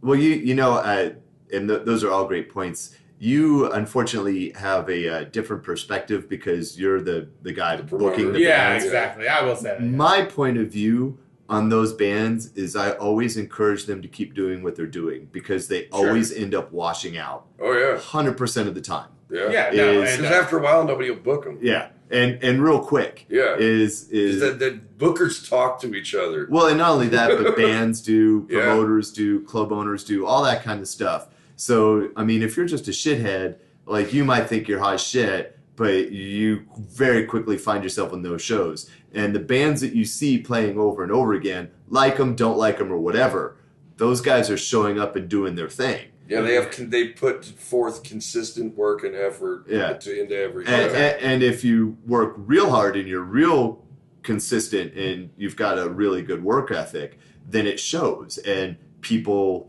show up for your band and all of these things. And that can be true no matter how underground your project may be, or whatever, is that, all of that ends up showing through in the band itself. So if I'm out and I'm seeing a band like just being complete douches or being just complete unprofessional, I just always laugh and I'll just be like, yeah, right on, man. Just keep doing your thing. Because you're fuck making you. The rest of us look great. Yeah, it makes my job so much easier.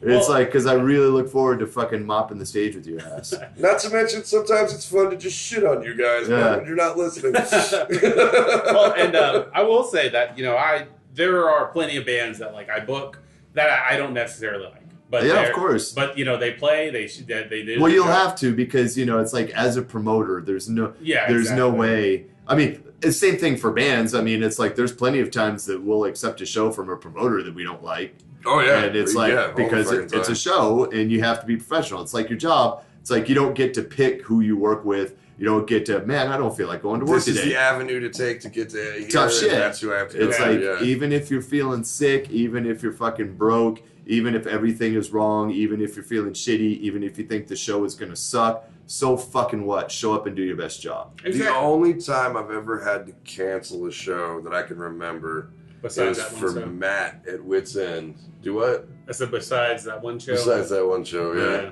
But actually, no, but it was both times. Both times I've ever had to cancel a show, it's because I had fucking emergency surgery the night before, and I was like, "Fuck, I don't know what to do here, man." That's legit, and a little bit different than the guy that wanted spaghetti. That's very true. Although they did give me spaghetti. Don't be the guy that wants spaghetti. Whose phone is going off? Is that your phone? That's not my phone.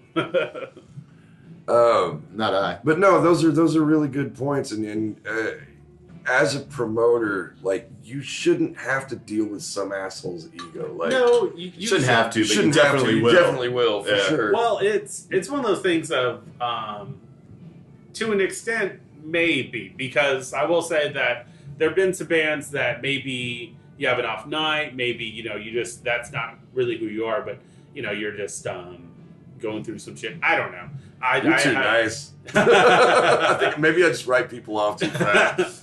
So nope, fuck that guy. Yeah. There have been a few bands where I've seen you play. Maybe it wasn't me that booked you, and then you were just kind of maybe a dickhead. But then the next time I see you, you're all right. So I can make a exception. Sometimes those things happen. But if you're just flat out rude, or you don't show up, or you're just acting like an idiot. We played with a band at Andy's one time. I don't even remember what they were called, but they snapped. You know Erica, the bartender? Erica, but shout out to Erica, by the way. She's a guitar player for Tri-County Terror. She's one of my favorite human beings in the whole fucking world. But he kept snapping at her and whistling at her like a dog, trying to get drinks from her and shit. What an idiot. And she yelled at him at some point, and I guess he got all pissy and said something about it when it was time for them to play their set. And then I never saw that band again. Yeah. And they were supposedly from Denton. Yeah. And I never fucking saw them again. And I was like, man. That kind of proves the point of what I'm talking about. It's like, I mean, you can try to pull that shit. Go right ahead. Yeah, but I mean, you pissed off like possibly one of the most loved people on our scene, and now you're not invited to the scene anymore, you asshole. Also, treat your bartenders better than that, please. Right. Do not be a prick. Yeah, they got to listen to your band, so. Yeah. whether they like them or not. Yeah. They got to listen to them. Oh man, but no, I mean those are all really good points. I mean this is shit that can translate to like any genre of music. Mm-hmm. Like this isn't just like a metal thing. Like if you perform, this isn't even necessarily a music thing. If you perform entertainment live, there is a certain work ethic and professionalism that you still need to conduct yourself with, even if you're kind of a shithead in real life like me. But I mean, I still handle myself like I'm there to do something on purpose, I guess is my point. Yeah. I'm not there just for the fuck of it, like I'm doing something. Right. So yeah, that's my hot take. Slackers. There you go. Sack up. And I think that the best part about, being in like a metal, scene or, seeing a lot of metal bands is, the fans, because sometimes some of these metalhead fans are fucking hilarious. Or they're like, I mean, really, because you have a beer with just some random dude, and you guys both like, Slayer or whatever it is, and you can almost get like, it's almost like a cult like feeling. We're tribe, man. Yeah, exactly. Are tribal when you're watching, because one of the best shows I've seen live was Mothership. Mm-hmm. My friend's band Sweeper. Shout out to Sweeper. Oh, I bet that was a good show. Yeah, Sweeper opened up for Mothership at the Blue Note. Okay. And that was like... How long ago was this? This was probably about 2 years ago, maybe. Okay. But that was probably the best show that I think I've ever seen. And it was just, everyone was feeling it. The music was there. And then, of course, you got one asshole that's there smoking a cigarette, fucking dancing, knocking into shit. And then he got thrown out pretty quick.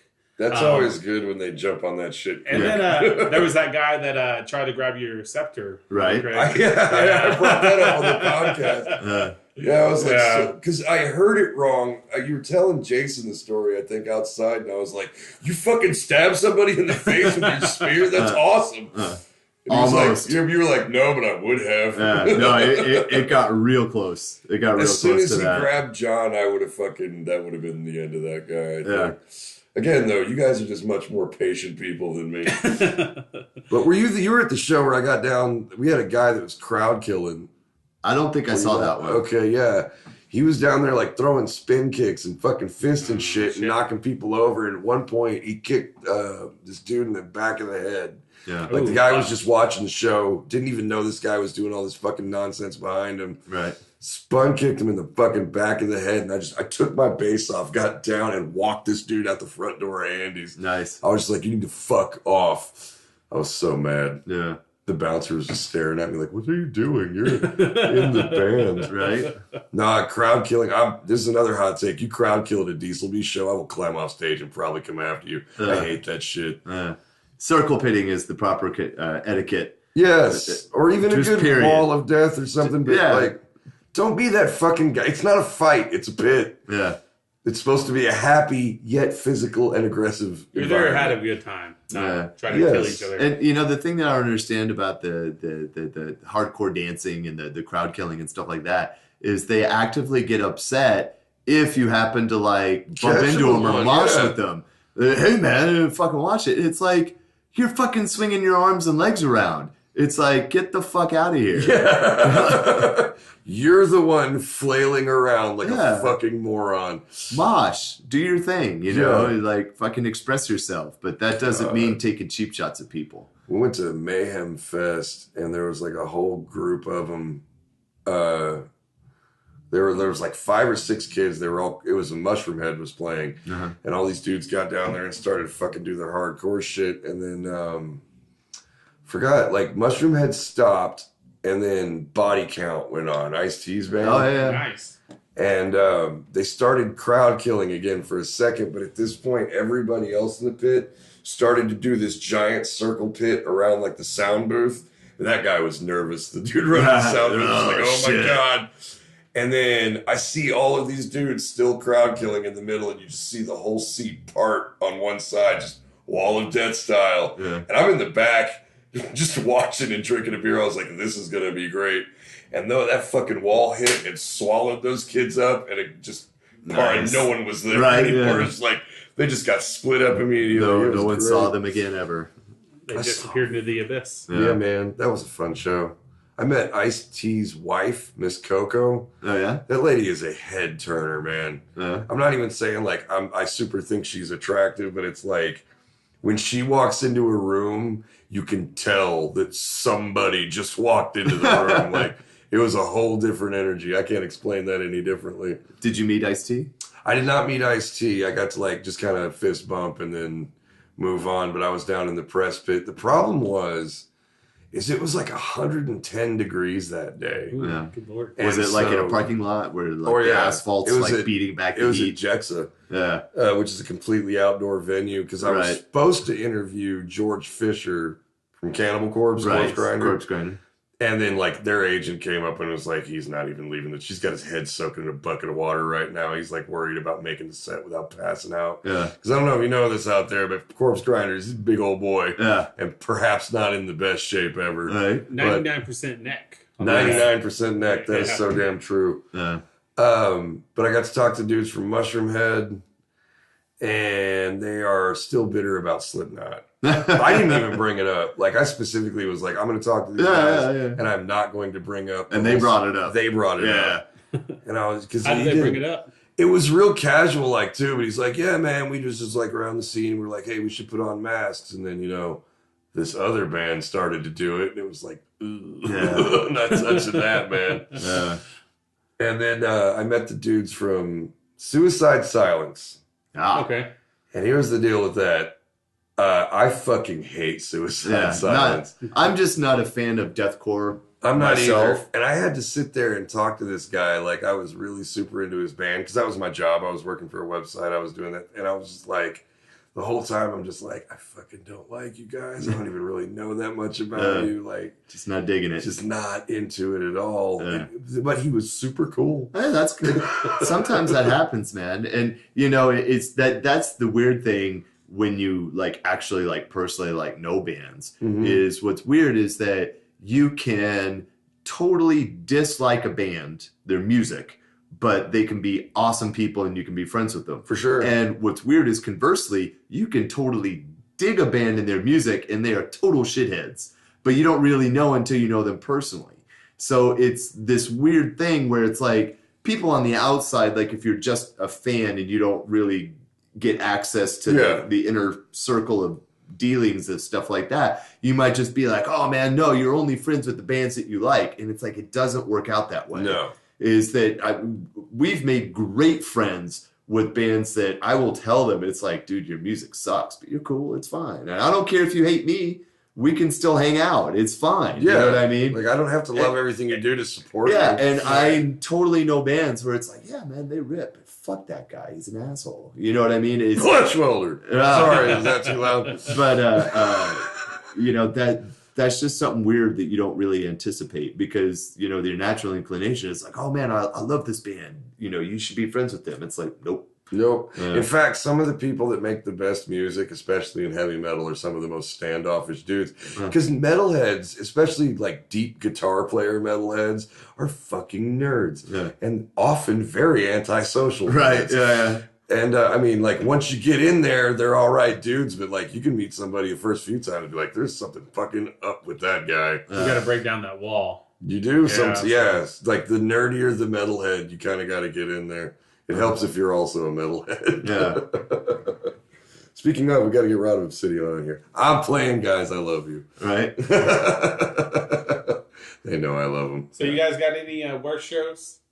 Oh man. I mean, we played this cosplay ball not too long ago. Yeah. Tell us I about felt it. okay, man. Like, You were a sim.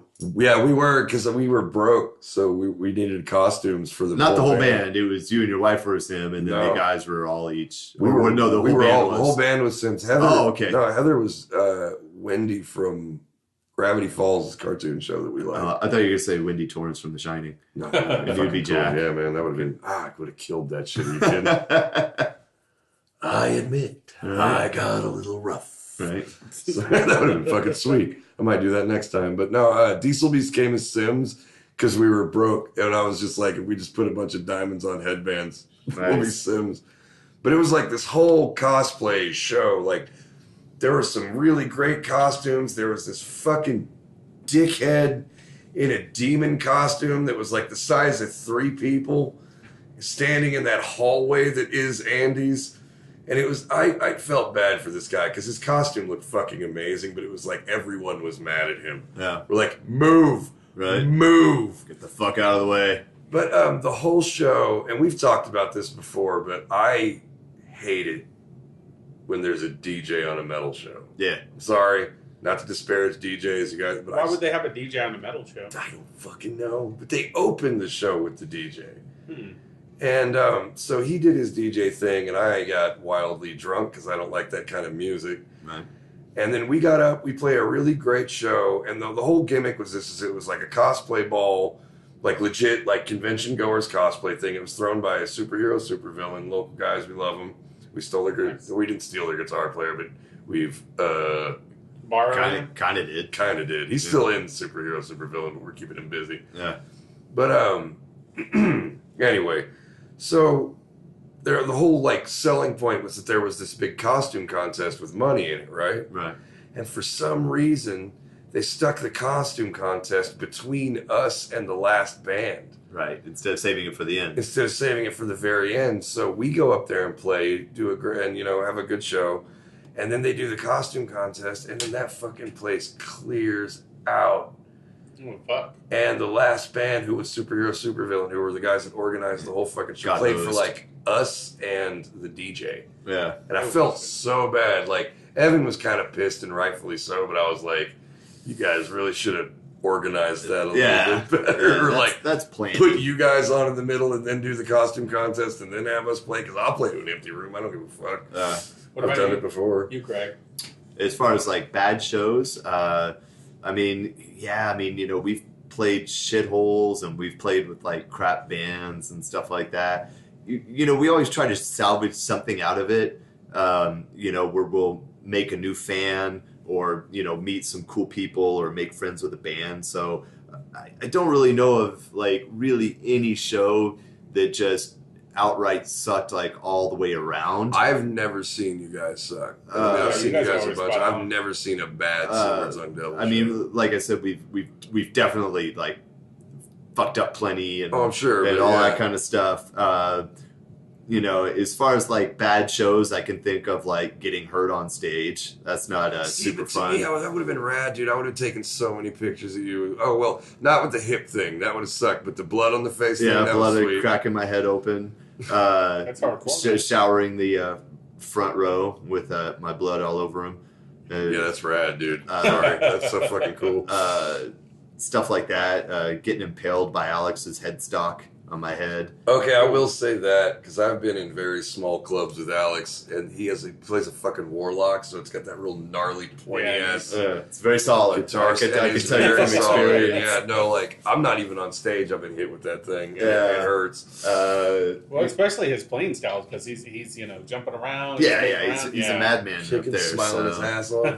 Yeah.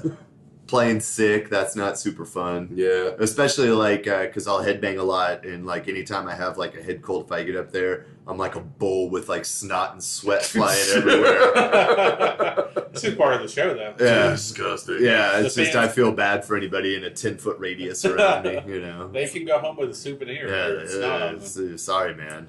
I played that show with In Spite of Madness, and I had like gotten hospitalized for heat stroke like 2 days before that. Yeah.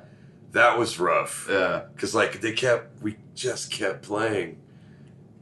Sorry, I just remembered that. I didn't mean to. I can tell you, it wasn't a bad show. I can tell you a funny story of when we cleared out a club at South by Southwest. I totally want to hear that. 2 years ago, we were playing at the Dirty Dog Bar down on 6th Street, which is like right in the heart of Austin. It's in the middle it's of it. the street. Yeah, and it was we were playing during the day because South by Southwest it goes from like noon to 2 a.m. Yeah, if every you've day. never been to South by, it's huge. Yeah. It's like it's overwhelming a little bit. So we were playing in the middle of the afternoon, playing at this killer bar and stuff like that, and we got set up, and we always bring our fog machine to every show that we play, and we bring our lights and all this kind of stuff, and we set up and we play. And we only had like a 30-minute set because there's a ton of bands playing. You got to get your shit off stage and all that kind of stuff. So we're playing, and crowd's digging it, and everything's going good. And then like right before the last song, you hear the whoop, whoop, and it's like sirens going off, and it's like, what the fuck? And we had set off the smoke alarm. Oh, with all your fucking fog and shit? That's funny as hell. And so the door guy, who's this big burly dude, comes running off. He's like, shut the fucking fog off. And it's like, what? I already have, actually. Yeah, like, it's like this shit's just all it's just, because like we actually try not to be like obnoxious with it. Right. It's just for some reason, like the ventilation wasn't good, and I guess they have like that bar was like 200 years old. Yeah, but their sensors went off, and so we finished our set. Even though that people look around, and it was funny because people were laughing about it, but then the club got super pissed because the alarm went off, which meant the fire department had to show up, and they had to clear everybody out of the club. So everybody's out there standing in the middle of 6th Street. And we're looking, it's like, well, I don't think we're going to get invited back to this one. But it was memorable, and everybody had a good time. That's funny as hell. Yeah. Because, man, like, your fog's thick, but it's fog. Like, your club should be able to handle a fucking fog machine. Yeah, and it's water-based. Like I said, we weren't trying to be douchey about it. It was just one of those things that it just kind of worked out where it's like confluence of events. But that's not the first time that we've actually done that to a club. We had a real funny story of back when the band had started off. This was probably like 07 or something like that. We started in 05, so it's like a couple years in, but we were playing at a venue in Louisville that's no longer there called Fat Daddy's. Yeah, I remember that. I used to go out to Fat Daddy's and beat the shit out of skinheads. Yeah. So we were playing a show there, and Fat Daddy's was like an abandoned and taken over like movie theater, and they still had the projector like up in the ceiling. And before we played this show, I went up to the club and I was like, dude, does that thing still work? He's like, I don't know. I was like, well, if I get it to work, can I use it? He's like, I don't care. So I was like, sweet. Yep, doing that. I spent like days like editing together like footage, and it was like random stuff like nuclear blast explosions and scenes from Cannibal Holocaust. And bear in mind, I got no okays to use any of this stuff. Like, we didn't make money off it, so.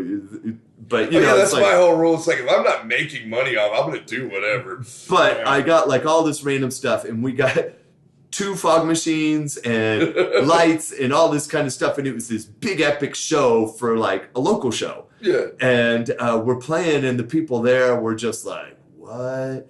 And somehow, like, total luck, it wasn't planned, but the music kind of synced up with the visuals. Cool. So it was like playing on this huge fucking screen behind the band, and you would see like somebody getting like ripped apart, and then you'd see like a nuclear blast wave and all this kind of stuff, and it kind of sort of timed in the music and all this kind of stuff, and everything's going great. And then again, we hear the sirens going off, and it's like, oh fuck, what's going on?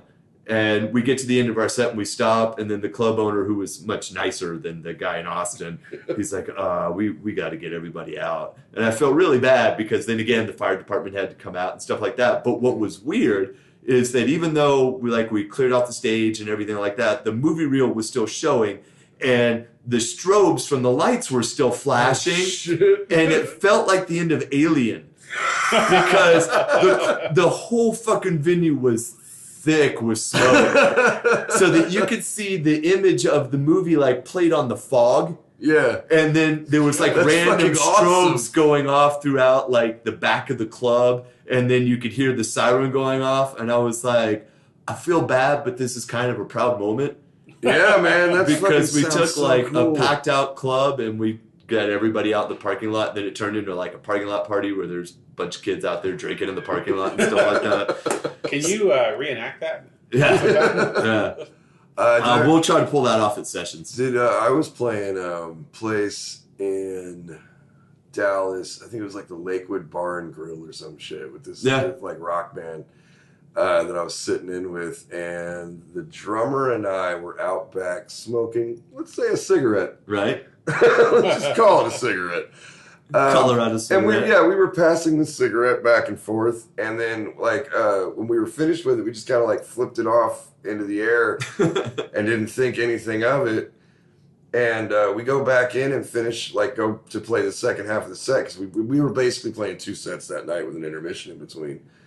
And we go back in to play the other half of the set, and we get about 2 songs in, and then the fucking fire department pulls up just like blazing. Yeah. Like they got their lights on, and there's like 2 fire trucks, and they stopped the show, and I just kind of leaned over to the bartender, and I was like, what happened? And he's like, the awning out back is on fire. And apparently what we had done is we flipped the roach of the cigarette, and it landed perfectly. And like I guess the wind caught it or something, and it landed up in the fucking awning. And he's like, it's just because this thing was made of like polyester, right? It just went up in fucking flames. Right. But like we melted the bars and shit. Oh, they were holding fuck. the awning up. Oh, never told the club owner it was us. So I don't know. I think I saw some punks. They probably did. What was funny is as soon as they were like, the awning out back is on fire, me and the drummers looked at each other like, oh fuck. That was totally us. I hope they don't have security cameras. We probably should have watched where that went. Right? Yeah. So, Jesse, what do you have coming up, man? Well, glad you asked. There you go. Oh, no, we were going to... thought we'd talk to you a little bit. I know. That's all right. I'm just hanging out. No, tomorrow, actually, February the 8th, I got Chris Scott and Felino Rivera at Vintage 22. March 9th, we have The Earth as We Know It, and I forget the other band's name, and then Todash at Sessions.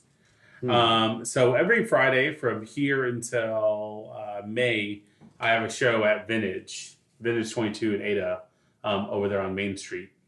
And then I'm trying to think. We have April 13th at the Blue Note with Trinonite. They're in Dallas. Monogamizer and Oberon at the Blue Note. We have that show with STD at Sessions in May, right? Mm-hmm. And then we have that. We have Heavy Pulp, King Slug, and hopefully Terminator 2.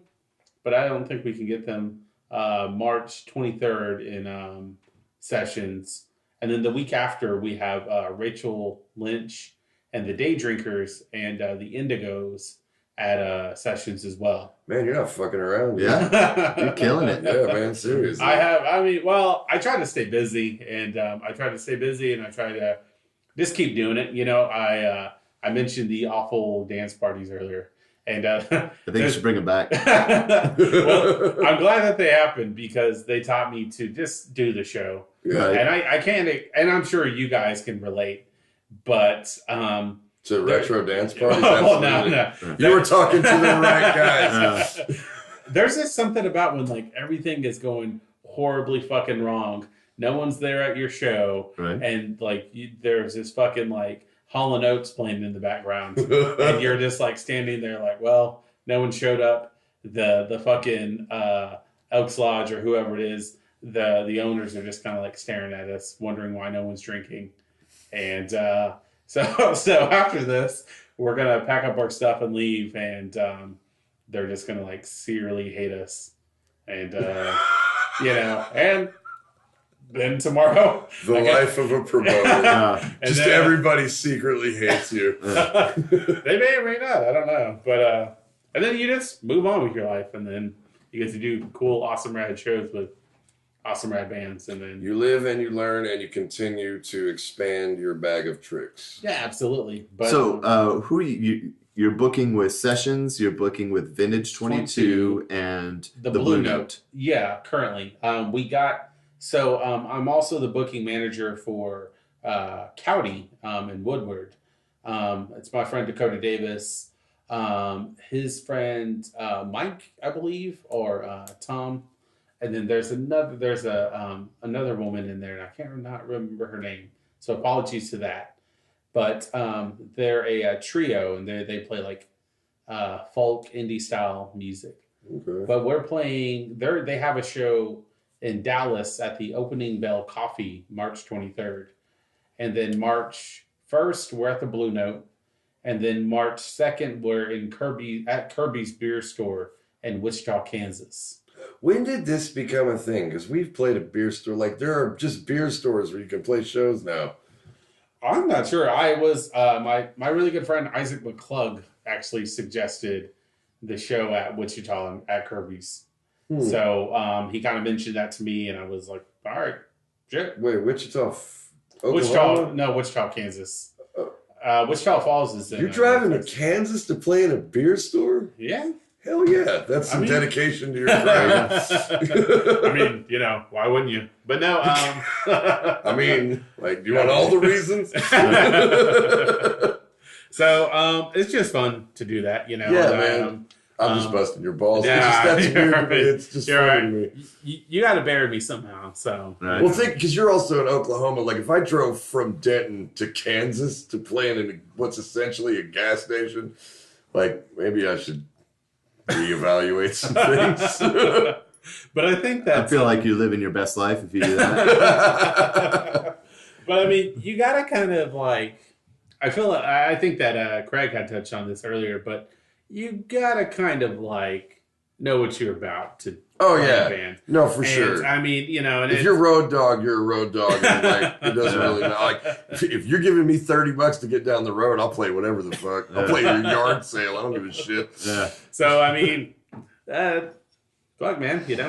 Go out, play shows, have a good time, and if the venue sucks or the promoter sucks, then no, we do this for the love of what we do. Absolutely. You know what I mean? And I think that. I mean, it's funny for me to sit here and bag on, a venue for being small or unorthodox or something like that. But I mean, that is what this shit is all about. It's like weird experiences and, bringing what I do to as many audiences as I can possibly get it to. Spreading the gospel. Spreading the gospel.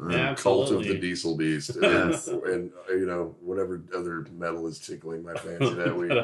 I'll plug myself real quick and then... Please do. Yeah. Plug yourself all you want. But definitely follow Whitedeer Entertainment on Facebook. So it's Whitedeer, one word, entertainment, one word. And then you can follow me on Instagram at jwhitedeer. And then you can add me on Facebook as a friend. But if I get a creepy vibe from you, I probably won't add you. You should send them to me and I'll just fuck with yeah. Them. Go, I'm like, hey, what do you smell like right now? He's going to filter through all that. Right. He's like, damn it, Craig, I told you not to send those messages. Which one of your shoes is the most delicious? Yeah. But yeah, so definitely check us out, man. And stay tuned to the AdaFest page on Facebook. And we'll be announcing some stuff. When are you going to start a big-ass metal fest for us all to play I don't know. Come on, man. I got a venue. If we just need to work it out, I got a great venue. I would love to help you out, man. I got plenty of metal bands and all that shit. So we should make that shit happen, actually. We should. Probably could. We'll talk to the dudes over at Parker House. Yeah. The place is rad. And then we should donate all the money to building that wrestling promotion that we've been talking about. I wonder if we could actually pull that off. If we could actually you guys totally throw could. a metal fest as a fundraiser for our wrestling fan. 100%. I'm down. That'd be like one of those things where you guys would be shocked by how successful you are. Welcome to Devil Slam. You'd be like, son of a bitch, this worked. This totally works. I hope that we can hire ICP for our first show. Oh yeah, you probably could eventually. I think so, like 4 or 5 years in. For sure. I'm not really worried about hiring ICP. I think those guys are pretty attainable. Right? Yeah, set your goals a little higher. Yeah. Who would you get if you threw a metal festival like around this area? Who would be like a major national touring act that you would try and get? Just like as a hypothetical. Hypothetical. I definitely think that if you book, Diesel Beast, STD, Oberon. Well, you deal the heavy hitters from the set or the scene for sure. Yeah. Well, there's and then Space Inc. from Dallas. Yeah. Trinidite from Dallas as well. Randall's other bands. Shooting Stars. Shooting Stars. Yeah, absolutely. I haven't seen them yet. They're. I mean, I definitely want to. I'm a fan of pretty much anything Randall does. I mean, dude's a fucking incredible musician. Yeah. Don't tell him I said that though. Okay. Yeah. Fucking Mark. Yeah. and I love it when he wears his jorts. I do love that. Yeah, dude. Randall, he's so metal, and then he just comes out looking like an IT tech. Jorts and a handlebar mustache. Hi guys, I'm here to play some heavy metal. Religious fervor. Definitely Pearl Earl. Which is that's Chelsea's band, or Bailey Chapman. Yeah, I've known their drummer Chelsea for fucking years. She's an incredible musician, dude. I thought Bailey was the drummer, or maybe I guess Chelsea does like percussion and maybe keyboards. Okay, I've only seen Pearl Earl a couple times. I haven't got to see them, but their music is great, so you should definitely check them out. But I think if you were going to do like a metal fest or like at least a hard rock style fest, like who do you think would be an attainable like pulling act? Probably Mothership. I know that that seems reasonable. They do a lot of stuff in the Denton, Dallas area. Mm-hmm. There's a band that was, I don't know if they're still around, I Am. They're around like the Wichita area. I don't know if I know Wichita Falls. But yeah, probably Mothership. I mean, I'm sure that you could probably get what's that band called? I Hate God. You could probably get them out. Yeah, they just played here not too long ago. I couldn't get into that show. Did I tell you about that? No, you went and they just sold out? They had just sold out. Like, I walked up, they gave somebody a bracelet, and I walked up, and he's like, unless you pre-ordered a ticket, we're at capacity. I even called Erica. I'm like, can you get me in? She's like, I really wish I could, but I can't. Just jack someone that's got a... Man, I thought about it. Like, I was standing outside smoking a cigarette with Gary from Crop Dust, and I was just like, man, there are some fucking weebs here that don't even know who I Hate God is. You know that there was probably one lame boyfriend that's there. At least. His girlfriend likes the band. Yeah. And he's like just sitting there hanging out. But just to bolster your point, though, if you hired them, they'd probably pull pretty well. They'd probably sell some tickets. I mean, maybe they'll come to AdaFest sometime. What about you, Craig? If you were to book a metal fest, who do you think would be like an attainable get that would draw some good crowd? Well, I think it's like focusing on regional booking is a strong play. Yeah. Is you can definitely shoot higher and try to get like a major touring act. The problem is that deservedly so. Is they're going to cost more money because they're going to have guarantees because they're going to have a full traveling production. Yes. And once you start driving up the price, that immediately starts putting limits on the fest and then driving up ticket price, which then again, that's totally legitimate and I understand it. I'm not saying like you have to pick somebody lavish that makes like general admission $85, but if you were going to like try and get the most bang for your buck, like which direction do you think you like if you had like eight grand? Yeah. It's hard for me to place down. I can say like I'd want to put some of the up and coming underground bands that I've seen really liked, like Paralysis, who I'm repping right now. Some of the killer bands, shirt, by the way. Some of the killer bands that I know around Texas, Oklahoma, Kansas, and stuff like that. Malicide, you guys, all the bands that we constantly mention here. And as far as like trying to get like a bigger act, I'd say, something probably like Guar. Oh, that's a good one, yeah. Oh, fuck, that's a genius idea, actually. We'd pack a place if we got Guar to play. Yeah. DRI. Yeah. They're still Texas guys, but, and they're legendary, know. But I think that you could get them for a reasonable price that wouldn't jack up ticket price. Mm-hmm. Because honestly, like if I was going to throw a metal fest in this area, it would be mostly to put over local acts. Yeah, but I mean, you would want to bring in, because we've got such a rich scene here. It'd be great if you could pull some people from outerlying counties and shit in, stuff like that. Like I would think that something that would be like Texas and like the immediate surrounding states, like get the best of the best in one place, and then maybe try to throw one bigger act on there, like a Guar or an I Hate God. Yeah. Somebody on that level where they're definitely well known and they're really good, but they're not an above ground band. Yeah. That's what I would aim for. I think you would have to stick, just to sell what we would be trying to sell in this scenario, you would have to stick with somebody that has a little more underground success rather than somebody like fucking Seether or some shit. Well, and I think really like that'd be a Jesse Punk. What? Like Seether. Yeah. Fuck. But I think most importantly is that you just want to pick a band that's got some resonance.